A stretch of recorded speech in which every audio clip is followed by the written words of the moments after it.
Good morning, Los Angeles, and welcome to the City Council meeting for Wednesday, October 26, 2011. We are here in the John Ferraro Council Chambers, room 340. We meet here every Tuesday, Wednesday, and Friday at 10 a.m. And want to welcome members of the public who are here today, especially a warm welcome to our Government 101 class today that we're doing today with our great friend and partner with the Mexican Consul General, David Figueroa Ortega. Bienvenidos y gracias a todos los miembros de este taller, Ventanillas de Educación. And with this, we're hoping to expand and continue to expand those who understand how City Hall works and how to get legislation passed and how to be a part of city government and make positive changes in your neighborhood. So thank you for being here, as well as all of our viewers on Channel 35, on the internet at lacity.org, those listening in through your telephone or in our council chambers remotely. To repeat, there's 5 ways that you can follow City Council: here, in person, in our downtown chambers; second, in our remote chambers in Van Nuys or San Pedro; third, by watching us on Channel 35, which broadcasts each of these meetings live in vivo and also rebroadcast in the evening; fourth, you can go onto the internet and log on to lacity.org, and you can watch live streaming webcasts of our council meetings. And finally, you can use your telephone and call into the following number, 213-621-CITY, and listen into our council meetings. Our agendas are made available 3 days in advance, 1 day in advance for our special meeting items, and those are in our council chambers. Any items that are posted will be on our board over there during the meeting, and any of the supporting materials that council members receive are also available for the public, so they can get that also online at lacity.org. We have 15 members of our body, but we are down to 14 due to vacancy in CD 15. And we need 10 members to start the meeting. We do have already 12 members, so Mr. Clerk, if you please call the roll, we will begin the meeting. Alarcon, Cardenas, Englander, Weezer, Koretz, Gregorian, Labange, Parks, Perry, Reyes, Rosendahl, Weston, Zion, Garcetti, 12 members present and a quorum. Mr. President. All right, first order of business, please. Approval of the minutes. All right, Mr. Labange moves and Mr. Parks seconds. The minutes from our last meeting are approved. Next order of business. Commendatory resolutions for approval. All right, Mr. Krikorian moves and Mr. Weezer seconds. Without objection, those will be approved as well. If we can now run through the agenda, we're going to go through all of the items that are on today's agenda. Any items which you wish to discuss today will be called special. Any items that have not yet had a public hearing will also be called special for discussion so we can hear cards from the public. Otherwise, we will take all the rest on consent. So first items, please. Mr. President, items 1 through 9 are items for which public hearings have been held. Committee reports for items 1 and 7 have been submitted and distributed for council's consideration. Okay. Further, there's been a request from member to continue item number 7 to November 1. Okay, if there's no objection, we'll continue item 7 until the 1st of November. Let's hold number 1, the commission appointment, 2. Any other specials, Mr. Parks? Number 3 for Mr. Parks. Any other specials 1 through 9, colleagues? 1 through 9? If not, let's go ahead and please open the roll on the balance, close the roll, and tabulate the vote. 12 ayes. So for those who are watching in the audience, we just passed items 2, 4, 5, 6, 8, and 9. And you can see the numbers 1 and 3. We're going to come back to discuss those in a little bit. Next items, please.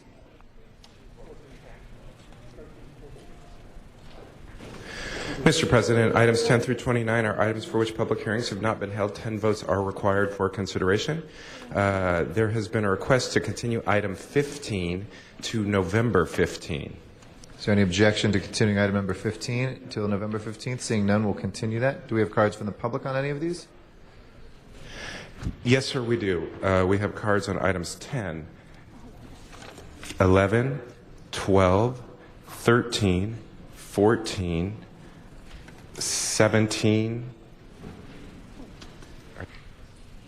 21, 22, 24, and 27. Okay, we'll call those special for... Excuse me, sir, and 29. Okay, we'll call those special for cards from the public. Any other specials, Mr. Zion? I did 14, 22, and 27, but they've already got cards. 14, 22, 27. 22, and 27. We'll also call special for Mr. Zion. Other specials, Mr. Englander? 9 to December 2nd, please. Okay. If there's no objection, we'll continue item 29 till the 22nd of December? December 2nd, excuse me, 12 to 11. No objection, we'll go ahead and continue that item as well. That leaves us with items, Mr. Parks, number 16. Do we want to take that in closed session? Item what now? 16, it's a closed session item having to do with the South Coast Air Quality Management District. Wait a minute. It's just agendized 4 if we want to. Let Does me anybody just- wish to discuss that today? If not, we can just vote on it with the others. Let me look at that. Hold that just for a Okay, second. we'll hold Sorry. 16 for a moment. That leaves us with 18 through 20, 23, 25, 26, and 28. Mr. Labange? Just wanted on 23, I just wanted to say thank you. It was not called special. This was an act with the Department of Transportation to handle the traffic overnight of the mainline replacement that DWP is paying for. Thank DWP for the new water line and the Coinga Pass. Thank you, DOT. Okay. Thank you, Mr. Labange. Let's go ahead and open the roll on the balance. Please close the roll and tabulate the vote. 12 ayes. Okay, those are approved. Next item, please. Mr. President, items 30 and 31 are items scheduled for closed session. Would you like to hold them on the desk? Yes, let's hold items 30 and 31 on the desk. And excuse me, Mr. President, if I could add to the agenda description on item number 31, the name of the case is City of Los Angeles versus County of Los Angeles, LA County Superior Court case number BS 133918. So the City of Los Angeles and the County of Los Angeles are in a legal dispute, Mr. City Attorney? Yes. Okay, just want to clarify that. All right, we will take, as is our custom, the commission appointment first.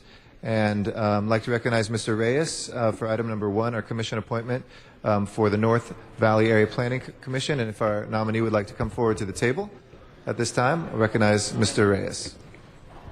Thank you, Council President. Colleagues, we are able to meet and have a dialogue in committee with Ms. Ramirez yesterday. She had her 2-month-old baby, Yes. Nicholas, Yes. Good morning. and your father-in-law taking care of him. So that says a lot about family Well, and today's care. the father. He's in the Today's back. the dad, all Yes. right. He's on the spot. But I wanted you to share a little with my colleagues about your background. I love the way you say I have a degree and some others. But if you just share with that, because that is an accomplishment. Thank but also you. how that is, how does that shape your point of view regards to policies in LA? And I asked you in particular about how do we provide housing for the working force, people that should be able to afford to live in Los Angeles. So you can just speak those two items. Yes. Good morning, Mr. President and council members. Thank you for this opportunity, and of course the mayor's staff here as well. My name is Quinvo Ramirez. I've lived in the San Fernando Valley for most of my life. I have multiple degrees, one of which includes a master in landscape architecture. I've been involved in projects ranging from single residential homes to over 2,000 acres. I see myself as somebody who can collaborate with agencies as well as individuals. So I've worked with Army Corps down to Bureau of Land Management, to Sierra Club, to neighborhood councils, to individual contractors, subs, geomorphologists, civil structural engineers.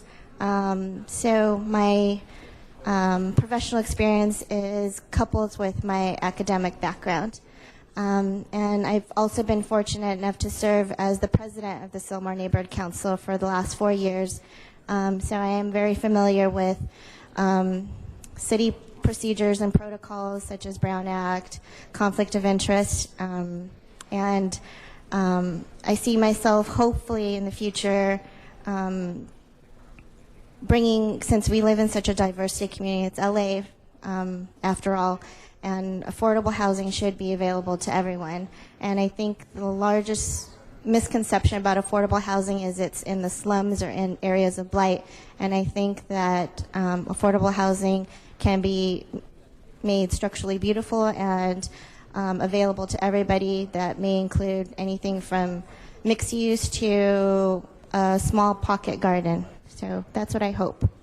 And thank you, Ms. Ramirez. And I do believe in mixed income. Yes. I don't believe in concentrating poverty. Yes. That's never been a healthy way to address the torn fabric of our communities when we have such dense impoverishment, it's healthier to help it disintegrate through a mixed income scenario and creating a balance. So I appreciate your eloquence in committee in describing how we can approach these issues, and the fact that you can remind people that affordable housing doesn't have to be a bad word. Yes. It can actually be elegant. It can actually support property and property values, and Yes. for that I thank you.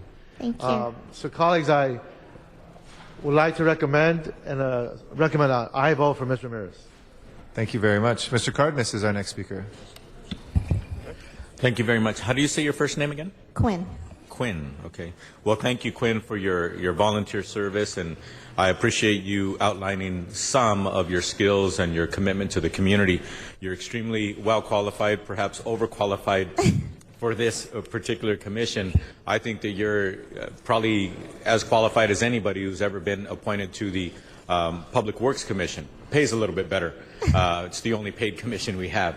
But I just wanted to note that I appreciate your skill set, and also thank you for serving the district that I represent as well, because this North Valley Planning Commission actually deliberates over issues that face our community where I represent my constituents. So ahead of time, congratulations. Thank you. Thank you very much. We do have two public speaker cards on this as well. They are in Van Nuys, so they will be speaking to us remotely. Our first speaker is Donna Pearman. She'll be followed by Miriam Fogler. Good morning, Donna. Good morning.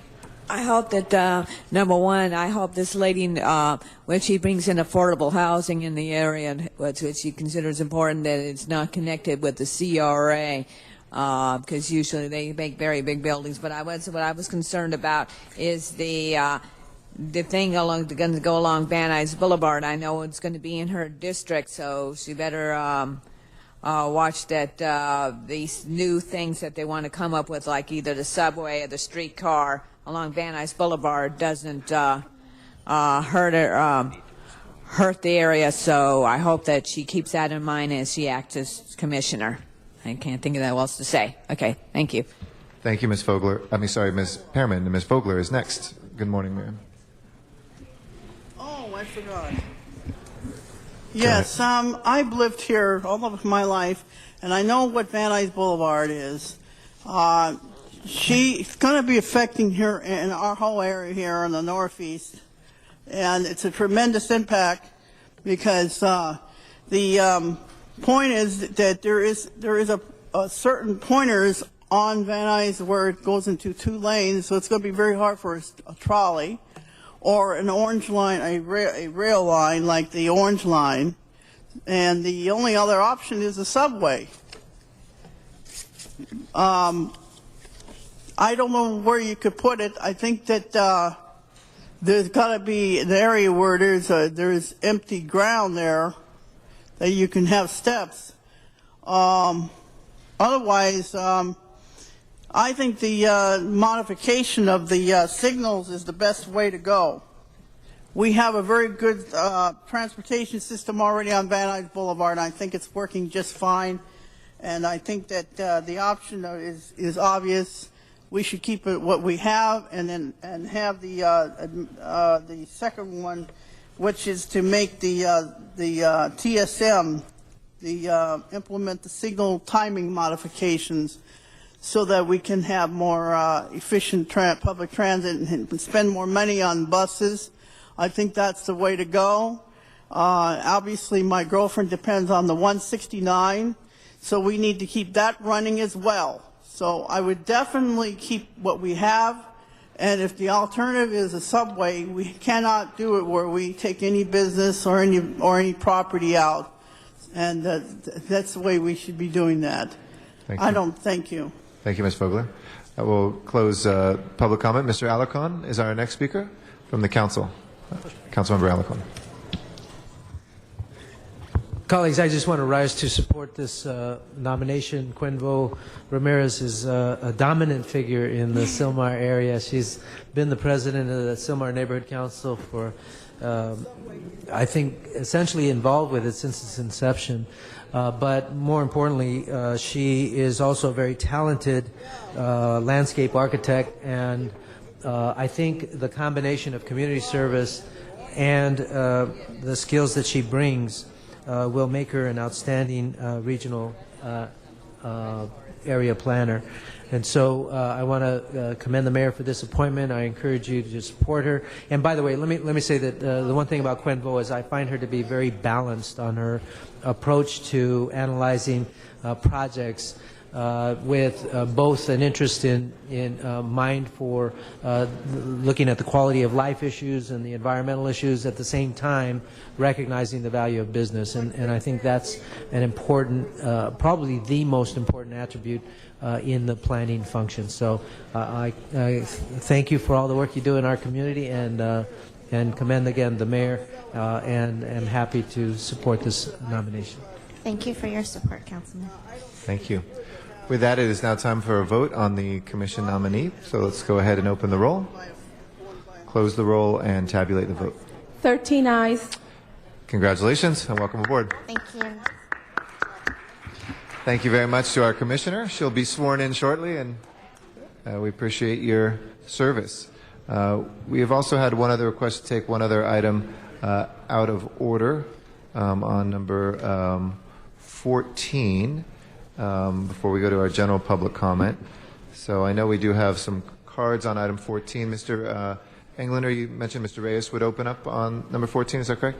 Okay, Mr. Reyes, if you want to speak, we'll take item 14, and then we'll go to the public comment on that item next.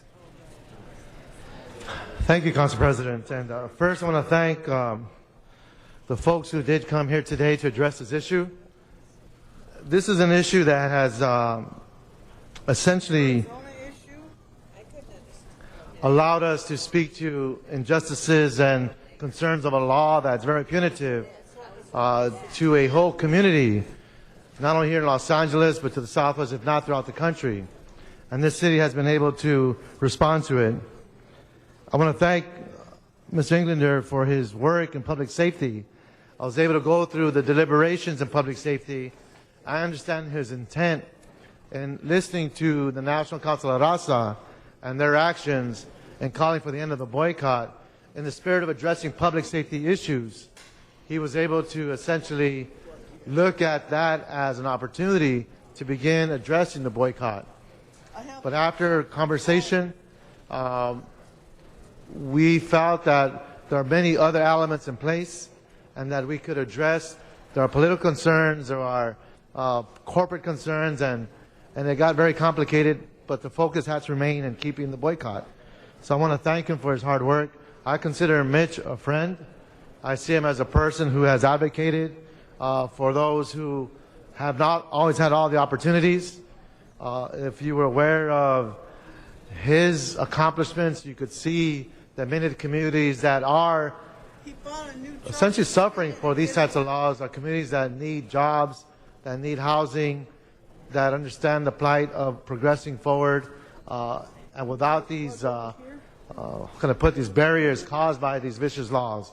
So I thank Mitch for his attentiveness, but I also think it's important to understand the significance of our role as legislators with a $4 billion budget. They have the discretion to choose how we use our resources, and to understand that I believe the boycott will be coming to a certain end because of the Supreme Court action. I understand it's in their docket. They'll be addressing the issue sometime this coming year, and hopefully by that time we can revisit this concern. In retrospect, I think it's important that we understand that we are one city, that as we look at this one city, there shouldn't be any tolerance for any kind of balkanizing of our communities, whether it's on income levels, ethnic levels, geographically. We are one city. And as such, as legislators, I think we have a responsibility to work in that one spirit. And I appreciate the opportunity to meet with Mitch this morning, and we were able to come to an understanding of how we can work together. And in that light, I would recommend that, and if Mr. Englander is okay with this, we bifurcate the item today to send the portion that refers to the boycott back to committee and keep the action that needs to be attended to today. So that way we can address the boycott at another time when it's most appropriate. but that would allow us to focus on the immediate matter and to essentially allow the boycott to continue until we are ready to bring it to light, given the legislative work of this body, but also the findings and results of the Supreme Court. So that would be my humble suggestion to this body, and I look forward to working with you. And the folks who are here, I would hope you would understand that we do take our role seriously in this boycott. I will not be going to Arizona, as much as it pains me not to go, because it is a boycott. But Phoenix is fighting vicious state laws, and I cannot cherry pick my issues. A boycott is a boycott, and that's the way it's going to remain. So that being said, I ask for your indulgence and look forward to this debate. Thank you very much. Thank you. Mr. Englander. Just want to recognize Mr. Reyes and his spirit and his passion behind this issue, as we've had the opportunity to sit down and talk about it. And not only do I respect, but I applaud that he's taking such a firm position that he knows full well how important it is to serve on the National League of Cities, not only just to serve as a committee member, but has made some serious personal sacrifices where there's a good chance would probably be in a very, very high leadership role, if not now, but in the very near future. But because of his principles and letting others take leadership roles, he's made those sacrifices and does so constantly, not only in his personal life, but also his professional life. And consider you a great friend and a great leader, and have the utmost respect for you. And so thank you for that. Not only do I move to bifurcate the item, but I also want to explain and support that it does say here in the motion that I made in the committee that it simply says to revisit. If you read the last 4 lines, revisit the policy. And what I was referring to that was there was a lot of discussion and there was a lot of passion in the discussion when this first came about to have a boycott. And it was Mr. Reyes' original motion that asked for the boycott against the state. And then there were several verbal amendments that were made on the floor that day. As we all know, passion often carries the day, and it did. And in many of these cases, and for good reason. And in these several pages of additional language, it added all kinds of other items, including to take a position against companies that are based there in Arizona.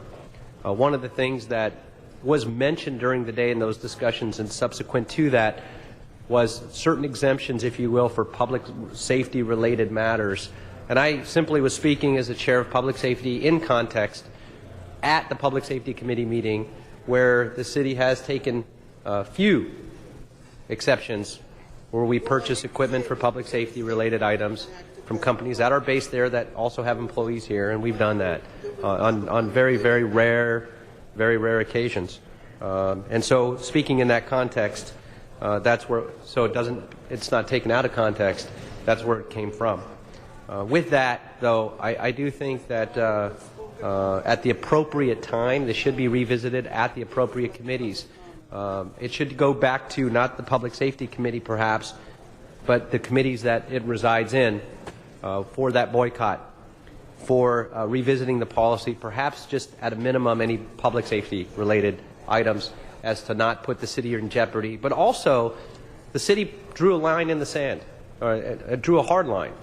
And the idea, I think, behind any resolution, any position, or any boycott is to not move that line. And so if that's truly the position, we shouldn't try to skew it, but if we should have perhaps a policy to carve that out and say certain items like public safety shouldn't be part of that, then we don't have to move that line in the future. Moving on to the idea, and if we can show that there's a first and a second, or if you will, the co-movers, I'd like to present and ask for a second, and suggest that Mr. Reyes and I are the co-movers on that, and ask for a second, if I could, from one of my colleagues, to send that back to committee to revisit the policy. Okay, thank you. So with that, the idea of the photo red light extension is really what's before us now then, since we've got the idea of bifurcating that and going back to committee.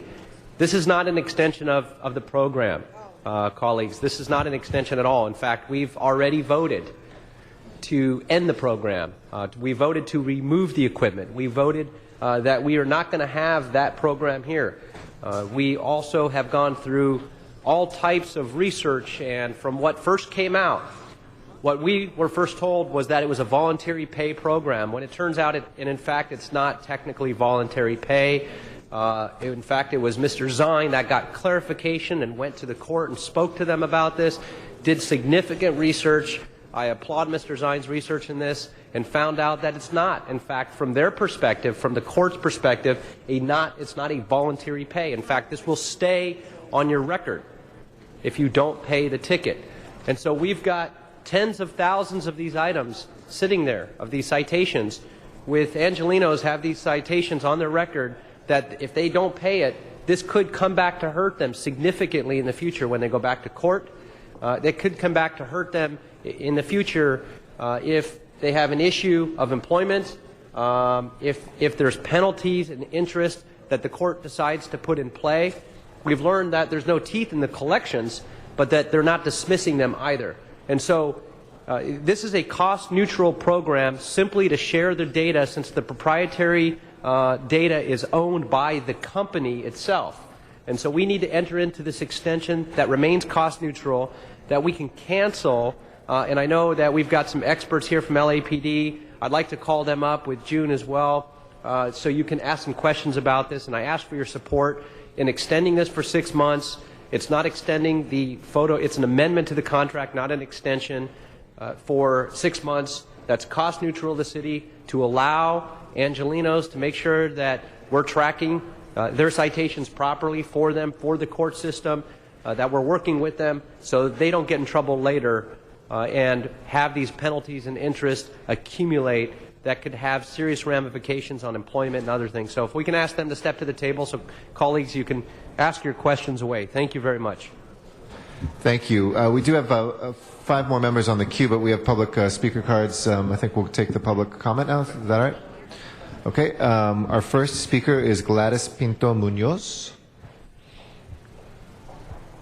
Is Gladys Munoz here? Okay, we'll wait on her. Rachel Lamb.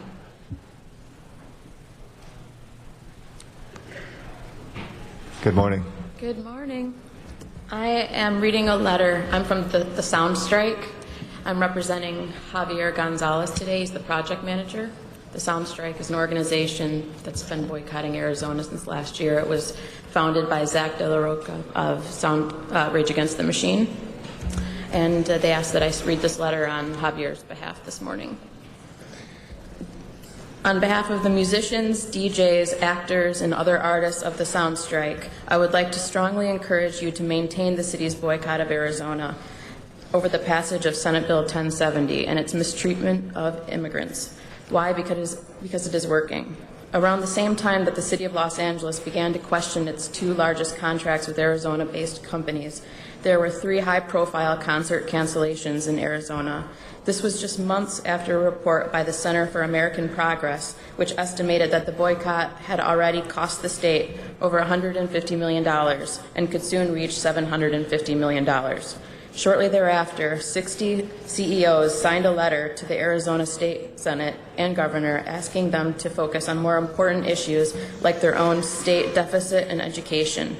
This letter specifically pointed out that the economic boycott and the state's increasingly bad reputation.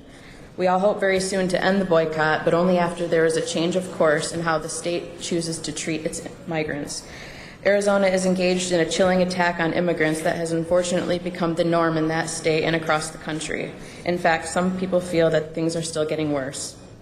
Recently, I was able to participate in a tour of South Tucson, and once again, I was shocked by the behavior of the Arizona government. Most strikingly, I was part of a tour of the Pima County Medical Examiner's Office.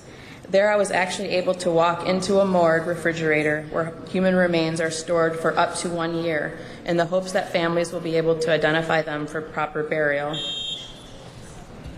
If I can ask you to conclude. Sorry? We have to keep it even, 2 minutes per speaker. That's why there's the clock there. So if you. You want to finish just your thought, like a sentence? Well, the battle for justice for immigrants in Arizona is a central theme. It's the need to decriminalize the issue of immigration must continue, and Thank you. the Sound Strike supports that. So. Great. Thanks for your comments. Appreciate it. Ray Barron is our next speaker. Is Ray Barron here?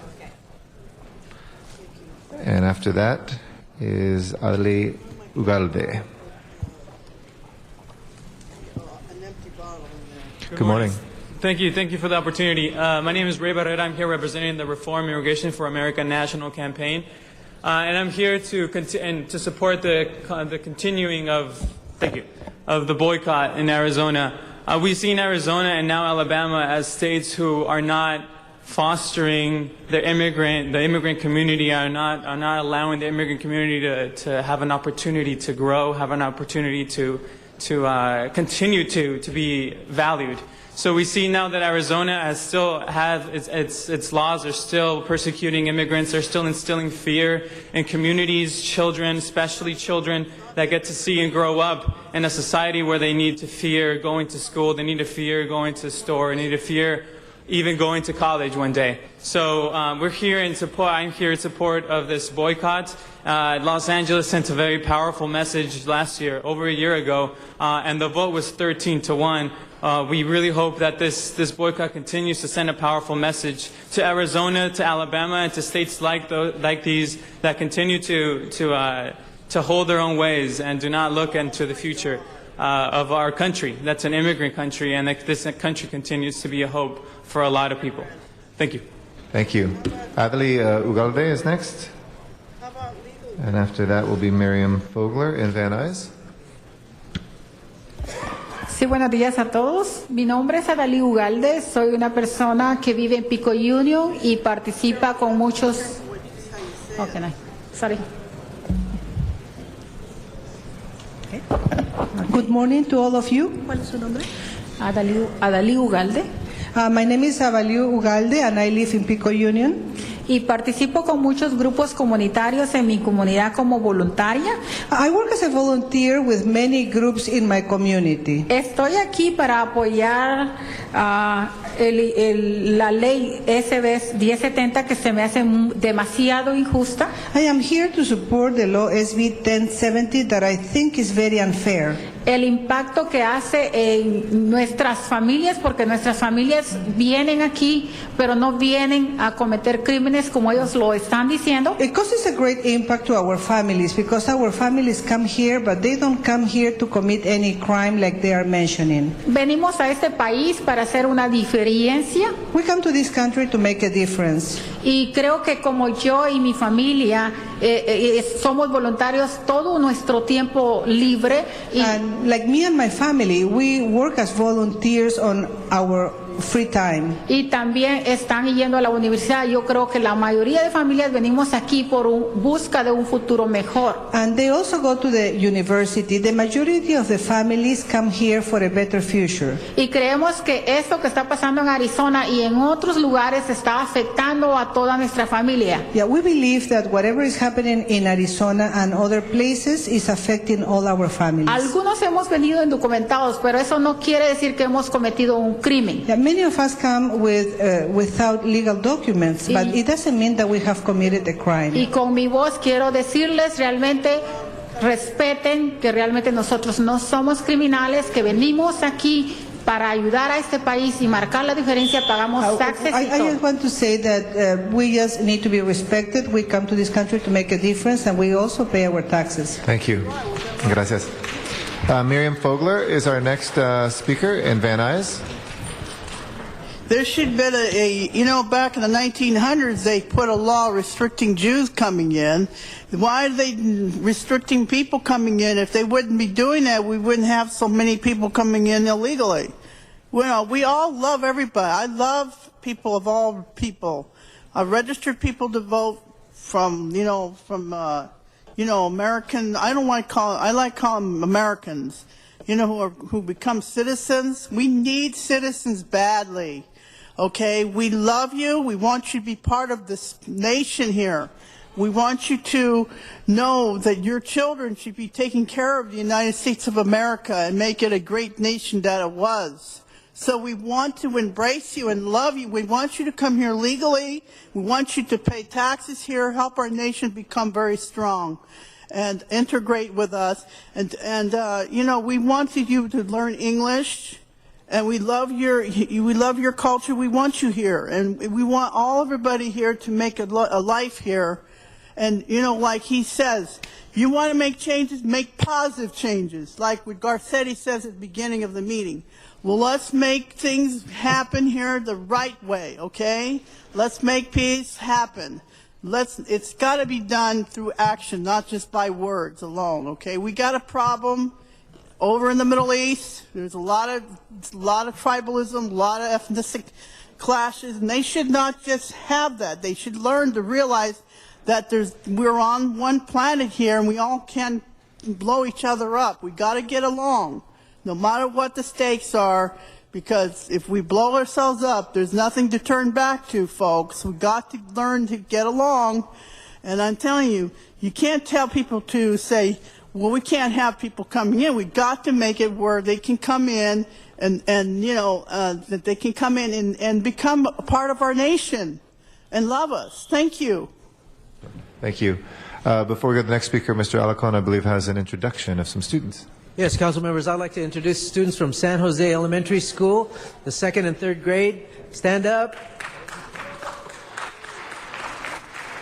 We want to thank Mrs. Arnold for bringing her 2nd and 3rd grade class from San Jose Magnet School. My son attended San Jose school, and I know it's a beautiful school. In fact, I'll be your next door neighbor very shortly. I also want to say that this is a highly gifted magnet school. It gives children an extraordinary opportunity to learn and grow to their maximum potential. The students at San Jose Magnet have the highest average test scores in the San Fernando Valley. And so we are very proud of their accomplishments. This is what's unique about San Jose is that parents are also involved in their children's education. This field trip was put together because Mrs. Ellen Henderson, a parent, called my office to arrange it. Mrs. Henderson, alongside Mrs. Arnold, have provided the children with an amazing experience where they can learn about city government and City Hall and hopefully be acquainted with it. There they are right there. Wave, kids, you're on TV right there. You're going to be on TV tonight, and we'll tell you what time as soon as we figure it out. But thank you so much for being here, and I know that you're going to be great neighbors. Thank you. And Mr. Cardenas, want to give his good regards as well? Thank you very much. These young people each got assigned to do research on each one of us council members. So they didn't turn it into Channel 7 or anything like that. They're honest, hardworking kids, very willing to study their local elected officials. But I just wanted to share with you, members, some just wonderful, wonderful things that the two young gentlemen, Fernando Pulido and Moises Inestrosa, came to my office this morning, and I had an opportunity to chat with them, and they presented me with their research. But they said some things that were very kind, but I thought it was appropriate that I mentioned to you that sometimes the best things that are said about you, you don't even have to pay for. For example, one of the things that, we're all politicians, we pay a lot for people to say nice things about us. One of the things I'd like to quote them on, they're talking about Councilmember Tony Cardenas, myself. He doesn't like cruelness, only goodness. Thank you very much. And then also, another line that just floored me was, he does firsts best. Again, couldn't have said it better myself. I'm flattered that you would say such things about me, and again, I didn't even have to pay for it. Thank you so much, and congratulations on all your research on all of us. And thank you for coming. Thank you very much. Thank you. Thank you, children, for being here. And we'll go back to our comment on item number 14. We have about a half hour more of public comment cards, colleagues, about 14, 15 more cards left.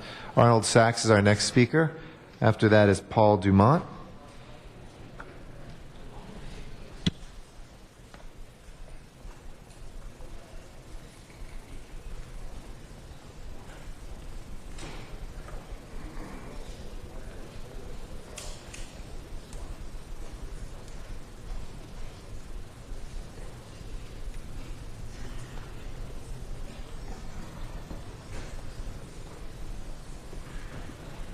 second grade or something? Thank you. Good morning. Arnold Sachs. Since you bifurcated this item, let's talk about both items. First of all, I believe the time for the talk about the boycott could have been last year in November, maybe even earlier than that, when the calendar that you put out for your yearly breaks in the year 2011 came out, and the League of Cities was going to be meeting in Phoenix. Nobody spoke up then. Nobody spoke up about, wait a minute, we need to offer an alternative. Where was Los Angeles to stand up and say, we're going to offer an alternative meeting site because we have a boycott against Arizona and we don't feel it's proper to have this League of Cities meeting in Phoenix. Nobody spoke up. So let's not done with the boycott part. Let's talk a little bit about the red light camera program. Because when the discussions came up, it was discussed that the state didn't want to act. But it wasn't the state's act that needed to take place, it was the county court. Because we read where other counties are enforcing the red light citations. It's a not signed ticket. You don't have a failure to appear because you're not signing the ticket. So when the discussions came up about taking down this red light camera equipment, I don't believe anybody mentioned that overtime would be used to dismantle the red light camera program. And here you are transferring $155,000 for overtime to take apart these red light cameras. When was that discussed?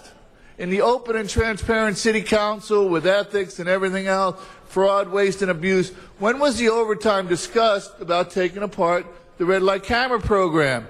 And when was it checked? Because there was a similar story about the Parks Department, the county parks, or the state Thank you, parks. Mr. Sachs. Red light tickets that were enforced also. Paul Dumont is our next speaker. After that is Andy Harmon, or Audi, excuse me, Harmon. Good morning, Paul Dumont. I'm the Vice President of the North Hills West Neighborhood Council, but of course I'm not able to address you with a position on our Neighborhood Council on this issue because it was slipped in as an afterthought to the photo red light program.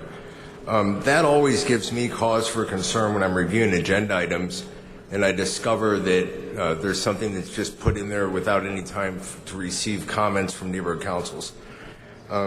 Today, North Hills West Neighborhood Council is in Council District 12. And today I'm embarrassed to say that I'm from Council District 12. The vast majority of people in our area abhor discrimination. We do not support anything that discriminates against any people.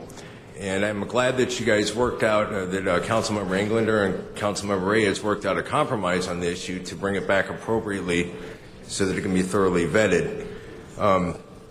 What I do have a problem with and what I'd like to bring to everyone's attention, the public's attention, is that this was, we're here today because of a committee report. The committee report was a committee of one.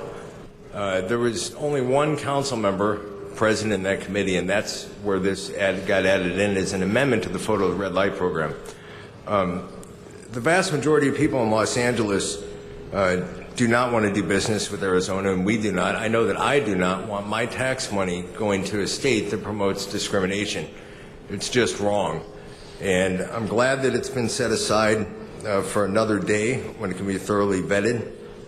And I want to apologize to the people of the city of Los Angeles that this proposed repeal of the boycott came out of Council District 12, because even though the vast majority of people in our district are Caucasian and white, that does not necessarily mean that we support discrimination. Thank you very much. Thank you very much. Our next speaker is, I'm sorry, is it Audi Harmon? Audi Harmon?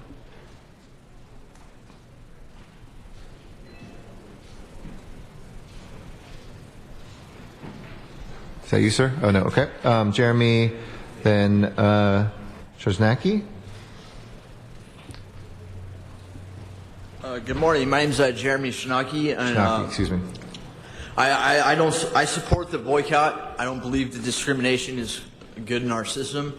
I believe that everybody has a right to come here and get work and go to school and better their lives and education. And so I definitely support the boycott, and I'm against the discrimination implied by this rule. Thank you. Thank you. Appreciate your comments. Salvador Hernandez is our next speaker. Then John Walsh.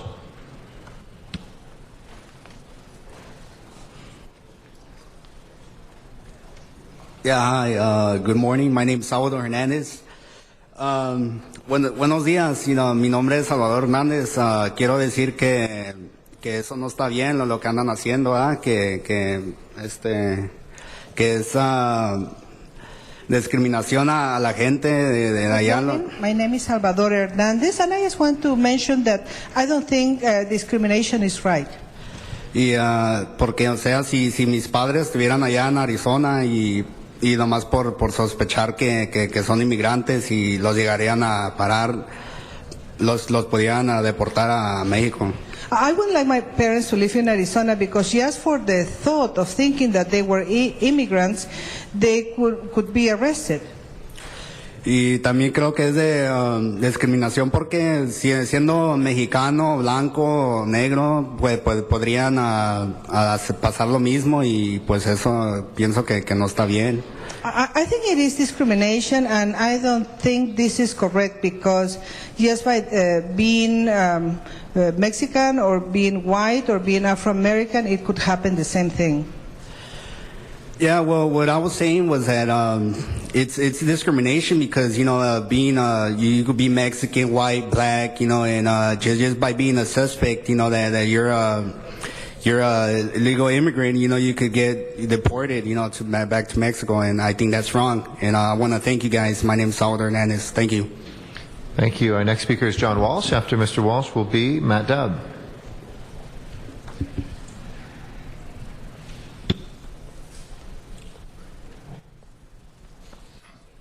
John Walsh, blogging at HollywoodHighlands.org, or just Google Walsh Confidential. Don't go to Arizona. That would be a big boner. Support the girlcott, support the boycott, support everything. If they made a movie about Arizona, the title would be, They Shoot Congresswomen, Don't They? This is a city, this is a state where it's equally as dangerous to be a white congresswoman as to be an undocumented worker. I'm telling you right now, we don't need Arizona, and we don't need Mitch Englander, who's trying to get Arizona off the hook. He's the only Republican out of the 14 of yours here. Bifurcate the measure. I'm telling you right now, go home, and everybody who's watching this, take the map in your house and cross out Arizona. HollywoodHighlands.org. Our next speaker is Matt Dowd. After Mr. Dowd will be Antonio Bernabe.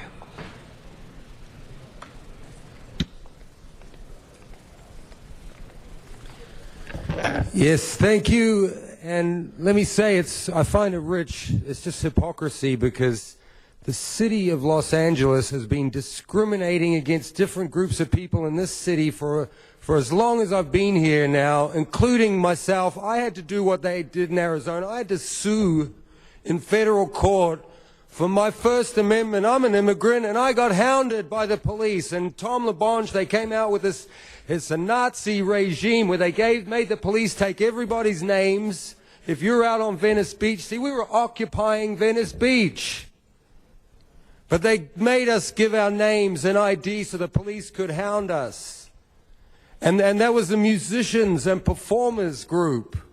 The number one people who should have been protected. And then they're trying to settle. The judge issued an injunction, preliminary injunction against you for content-based discrimination. So yeah, bifurcate the issue. I don't think anyone's listening to Mitch Englander anyway. Everyone was talking. You shouldn't be bringing all these school kids in here. Everybody in America, if you're watching this, while all the public's speaking, the city council's having little chat sessions with kids. Sir, if you could come back to the item, please. I mean, it's relevant. You're voting on things, but you're not listening. And Tom LaBonge did it with his bus lane. I've seen it 100 times. that have had to come here and fight for the rights of people out on the beach. And they're immigrants. So what do you want it both ways? Let's gang up on Arizona, but in your own backyard, you're hounding people with the police to the point they don't want to be out there anymore. I lost $50,000 in income of 2.5 years, and your city's trying to offer peanuts. Our next speaker is Antonio Bernabe. And then after that is Veronica Fedorovsky. Hello, my name is Antonio Bernabe. I'm an organizer for CHIRLA. CHIRLA stands for the Coalition for Humane Immigrant Rights of Los Angeles. I'm here today to ask the City Council to revoke the termination of the Arizona boycott, because nothing is changing in Arizona. You know, the SB 1070 is still in place. Sheriff Arpaio is still chasing Latinos just because the way they look. Arizona is promoting and sending hate all over the country. So we need to keep the boycott in Arizona until SB 1070 is out of business. Thank you very much. Thank you very much. Veronica Fedorovsky is our next speaker. After that is Carlos Ardon. Excuse me. Hello, my name is Veronica Fedorovsky. I work with the National Day Labor Organizing Network. We're asking you not to revoke the financial boycott to Arizona because of SB 1070 working with day laborers. We see firsthand how SB 1070 promotes racial profiling against immigrants and non-immigrants, separating families, leaving kids without parents, husbands without wives, and separates people from their loved ones, violates basic human rights of people. And SB 1070 orders local municipalities to enforce federal law, and because of SB 1070, we have the racist laws in Georgia and Alabama. Los Angeles needs to continue sending the message to the whole nation that we won't support the segregation and discrimination of communities of color. You know, the whole nation is watching Los Angeles, since we have a lot of influence in what happens in other cities. Please don't revoke the boycott against Arizona until they stop SB 1070. Thank you. Thank you very much. Carlos Ardon is next. After that will be Gladys Pinto Munoz. Good morning, council members. Carlos Ardon with the Public and Immigrant Policies of Los Angeles. Hear the outcry of the community. Keep the boycott going. If you don't do, you will go back again, and that will be a mistake. Los Angeles is one of the leaders in protecting the civil rights of citizens and immigrants. And we have a special order 40 because we fought for that. Now, it will be a mistake to leave the boycott just to participate in the city congress. And we urge you, keep the boycott going. Thank you. Thank you. Our next speaker is Gladys Pinto Munoz. And then we've got Ivan and Annette Machado. Yes. Good morning. Good morning.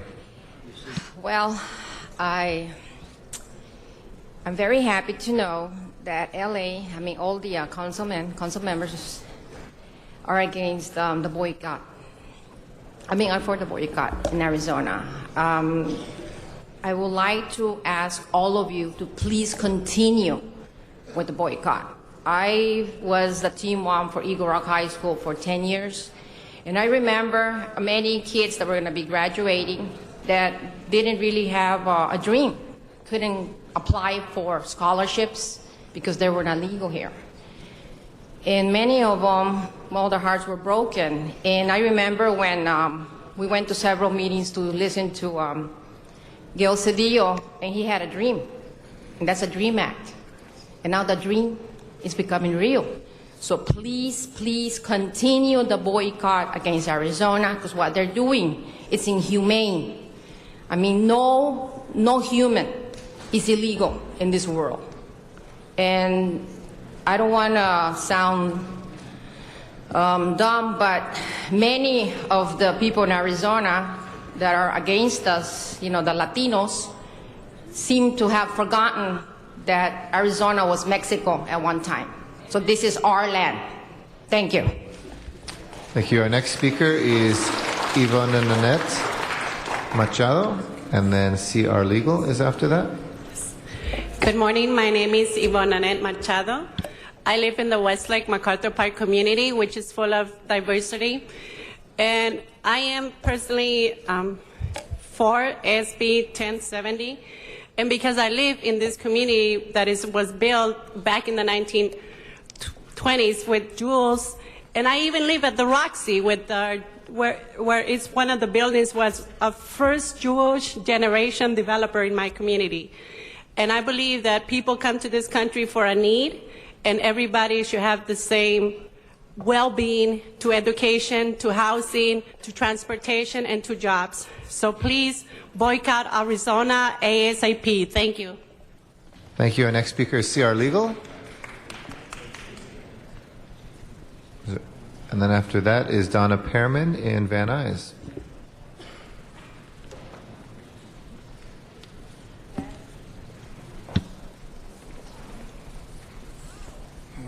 Good morning. Good morning. Chair, ladies and gentlemen of the council, and to the people that are here, and I guess to the people who are watching by way of news media and internet. I'm here to speak on item number 14, and I'm going to be the voice of those who are not here to speak before you and give you some food for thought. Number one, I agree with a lot of the statements that were made by the speakers here. But I think we must also realize this is America, and there's a process to becoming a legal citizen in this country. Every country has laws and regulations how you enter that country and how you become a citizen. And I think we forget that sometimes. If I go to France, I cannot stay there beyond 3 months without proper paperwork and documentation.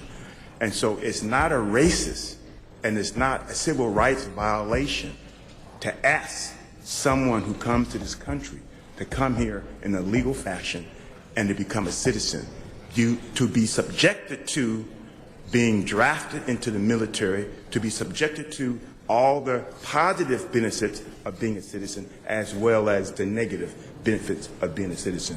And that may be unpopular with a lot of people, but it's a sad truth.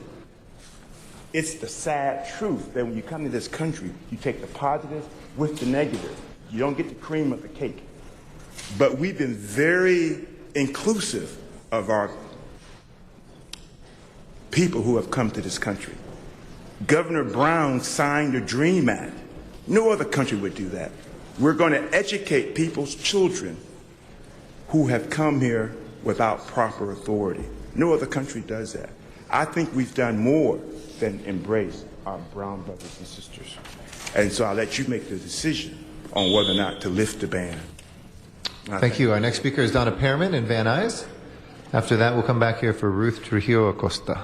Okay, I don't think we need to boycott Arizona. I think we need to work with Arizona to come with a proper solution to be able to, because there is a problem with too many illegal immigration of all different types. Well, there's another woman that's talking to me that there are also a lot of different illegal immigrants of other types of people who come in illegally through Canada or through Mexico. So we need to think of all types of illegal immigrants. But anyway, what we need to do is come up with a viable solution so that Arizona doesn't come up with and harasses the people, come up with a proper way to take care of the illegal immigration and not just being a way to go after everybody who's brown color, which is not the proper way to do it.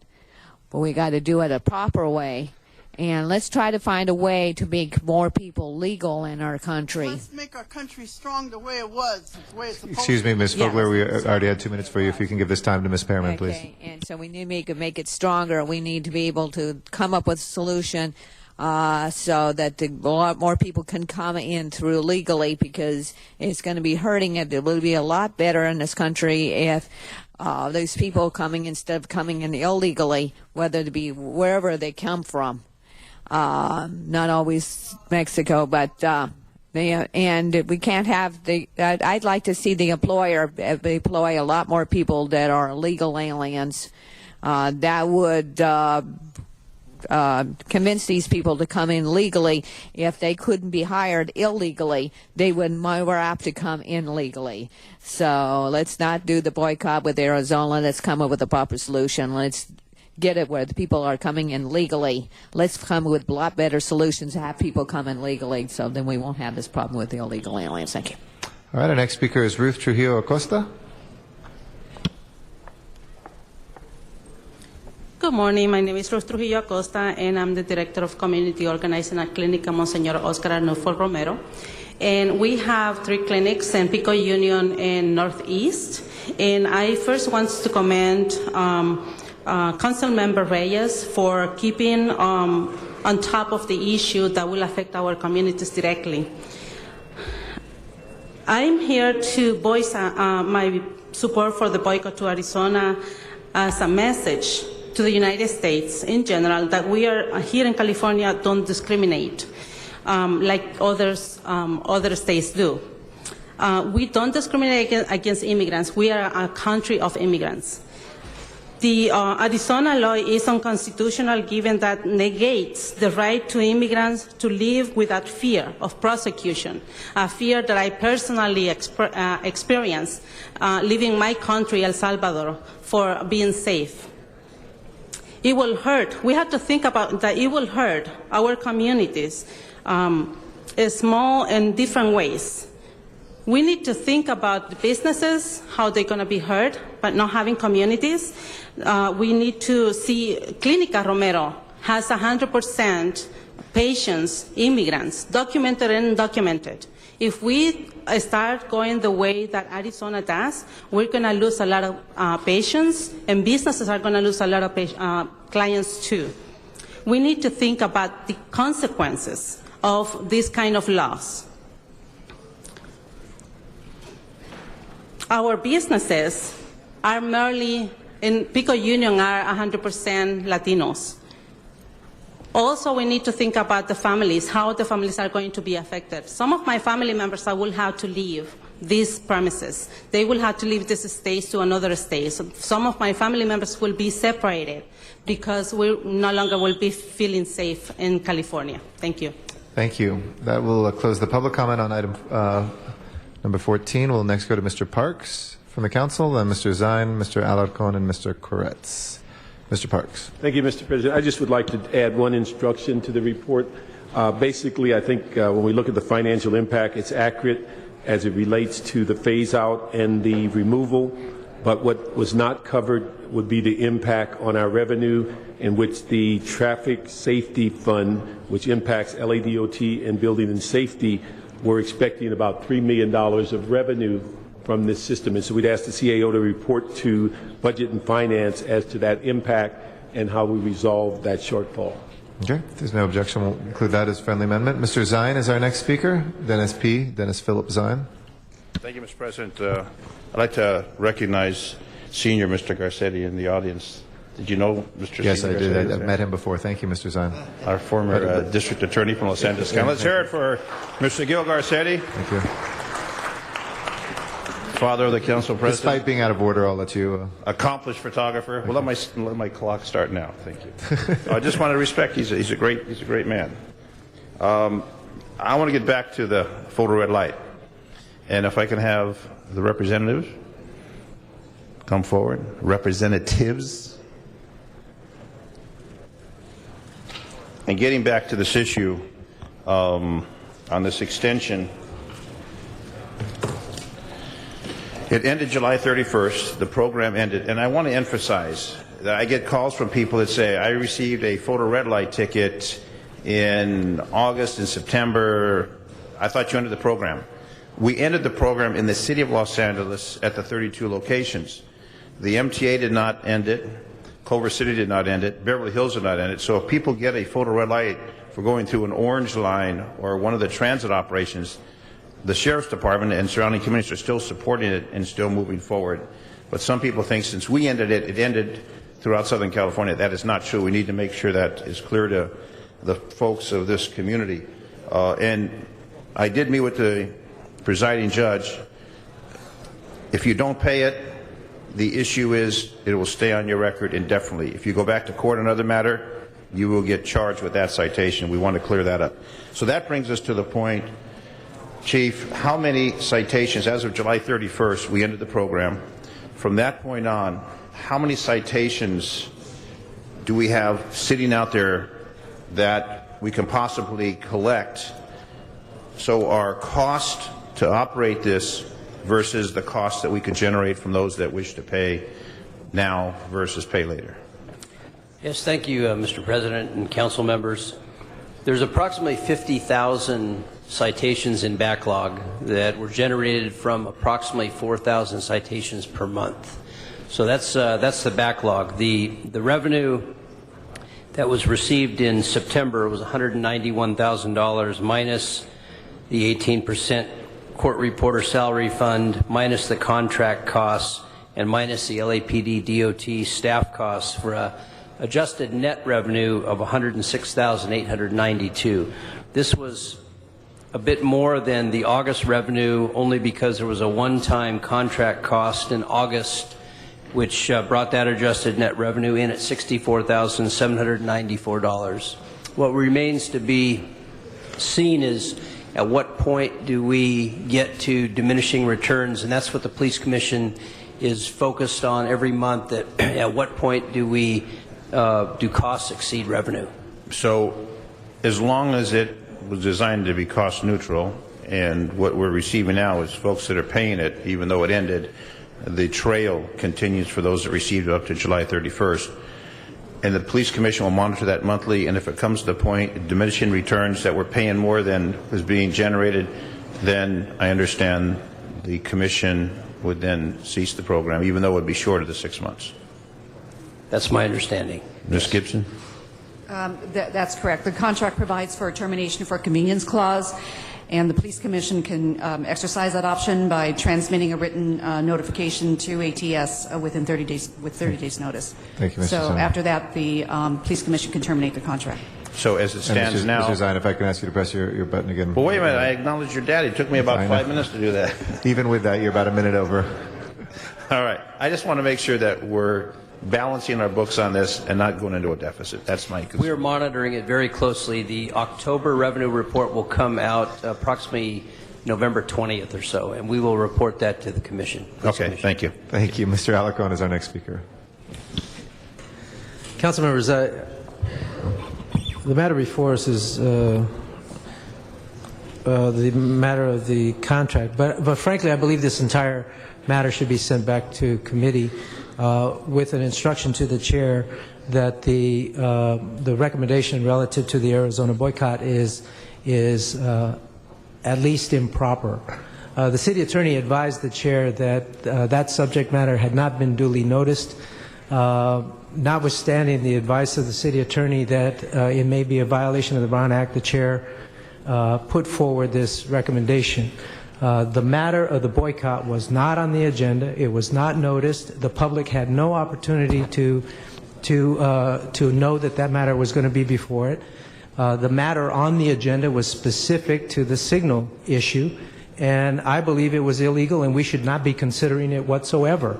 So my motion is that we send the entire matter back to committee, and we do not bifurcate the issue, because that would be a continuous act in my view, and would be in essence allowing a chairman to pick any subject out of the air that wasn't on the agenda. The boycott was not on the agenda. The boycott was the advice of the city. We can ask the city attorney. The city attorney advised that the matter was not duly noticed and was inappropriate, and yet the chair continued to make a recommendation on the boycott issue separate and apart from the issue of the traffic signal. I think we should just send the whole matter back, because we should not be complicitous in an act that might be determined to be a violation of the Brown Act. That's my motion. Okay, our next speaker is Mr. Koretz. Mr. Koretz. Well, based on what was just said, I don't know if I should even be speaking on the issue or if we should just deal with that issue separately. But since we haven't yet dealt with that issue, I will speak on the red light cameras. I think the Arizona boycott goes without saying, and I think we're appropriately looking at not moving that forward. I thought we voted to kill this red light camera program, but it seems not to die. I think we need to put a stake through his heart at some point. Now, at the Police Commission meeting on October 25th, 2011, the LAPD presented a first quarter red light camera program cost analysis. However, police commissioners during the discussion noted that the report failed to include LAPD staff costs in the analysis. Based on the staff costs listed on page 3 of the report of the chief analyst dated July 22nd, 2011, the LAPD staff costs should be approximately $38,000 per month. Now, going forward, the contractor and LAPD resources will predominantly be utilized to process and adjudicate citations from those few defendants who choose to contest their violations. However, if you include the LAPD staff costs, the city actually lost money in September by pursuing the trial revenue. Based on that fact, I think we should vote down the 6-month extension, stop giving unnecessary funding to an Arizona company, stop wasting city money, and kill this program once and for all. Mr. Labange. Oh. I just got a technical question. Was that a motion, Mr. Kretz? Sorry, we need to clarify, Mr. Kretz. Piqued my interest on that. Hold on 1 second, Mr. Labange. I'm sorry. Was that a formal motion, Mr. Kretz, or was that a statement of opinion? Was that a motion or just your statement of opinion? We needed to clarify. Oh, I thought it was before us, so we would just vote it down. It doesn't need a motion. I assume the motion comes before us, and I will vote against it. Okay. Mr. Labange. Our Department of Transportation office often takes hold of a whole intersection. Now, when Mr. Zine mentioned the West Hollywood, I think, and other cities that have photo red light, including the Orange Line, who maintains those traffic signals now? Do we know? Is DOT in the house? Is DOT listening? Oh, Pauline Chan, because I think it's important to know. We maintain them, Dennis. We maintain the signals. I'm talking about the signals. So the signals is just important, not the flashing light. La Brea and Santa Monica Boulevard, West Hollywood in Los Angeles. There's a photo red light there. Along Chandler Boulevard in North Hollywood, there's photo red light there. Who maintains the mechanics of the signals? City of Los Angeles maintains the signals within our city boundaries. But no, at some cities, Mr. John Fisher, expert in transportation, says we often control the whole thing. We put them in, like Glendale and Los Angeles.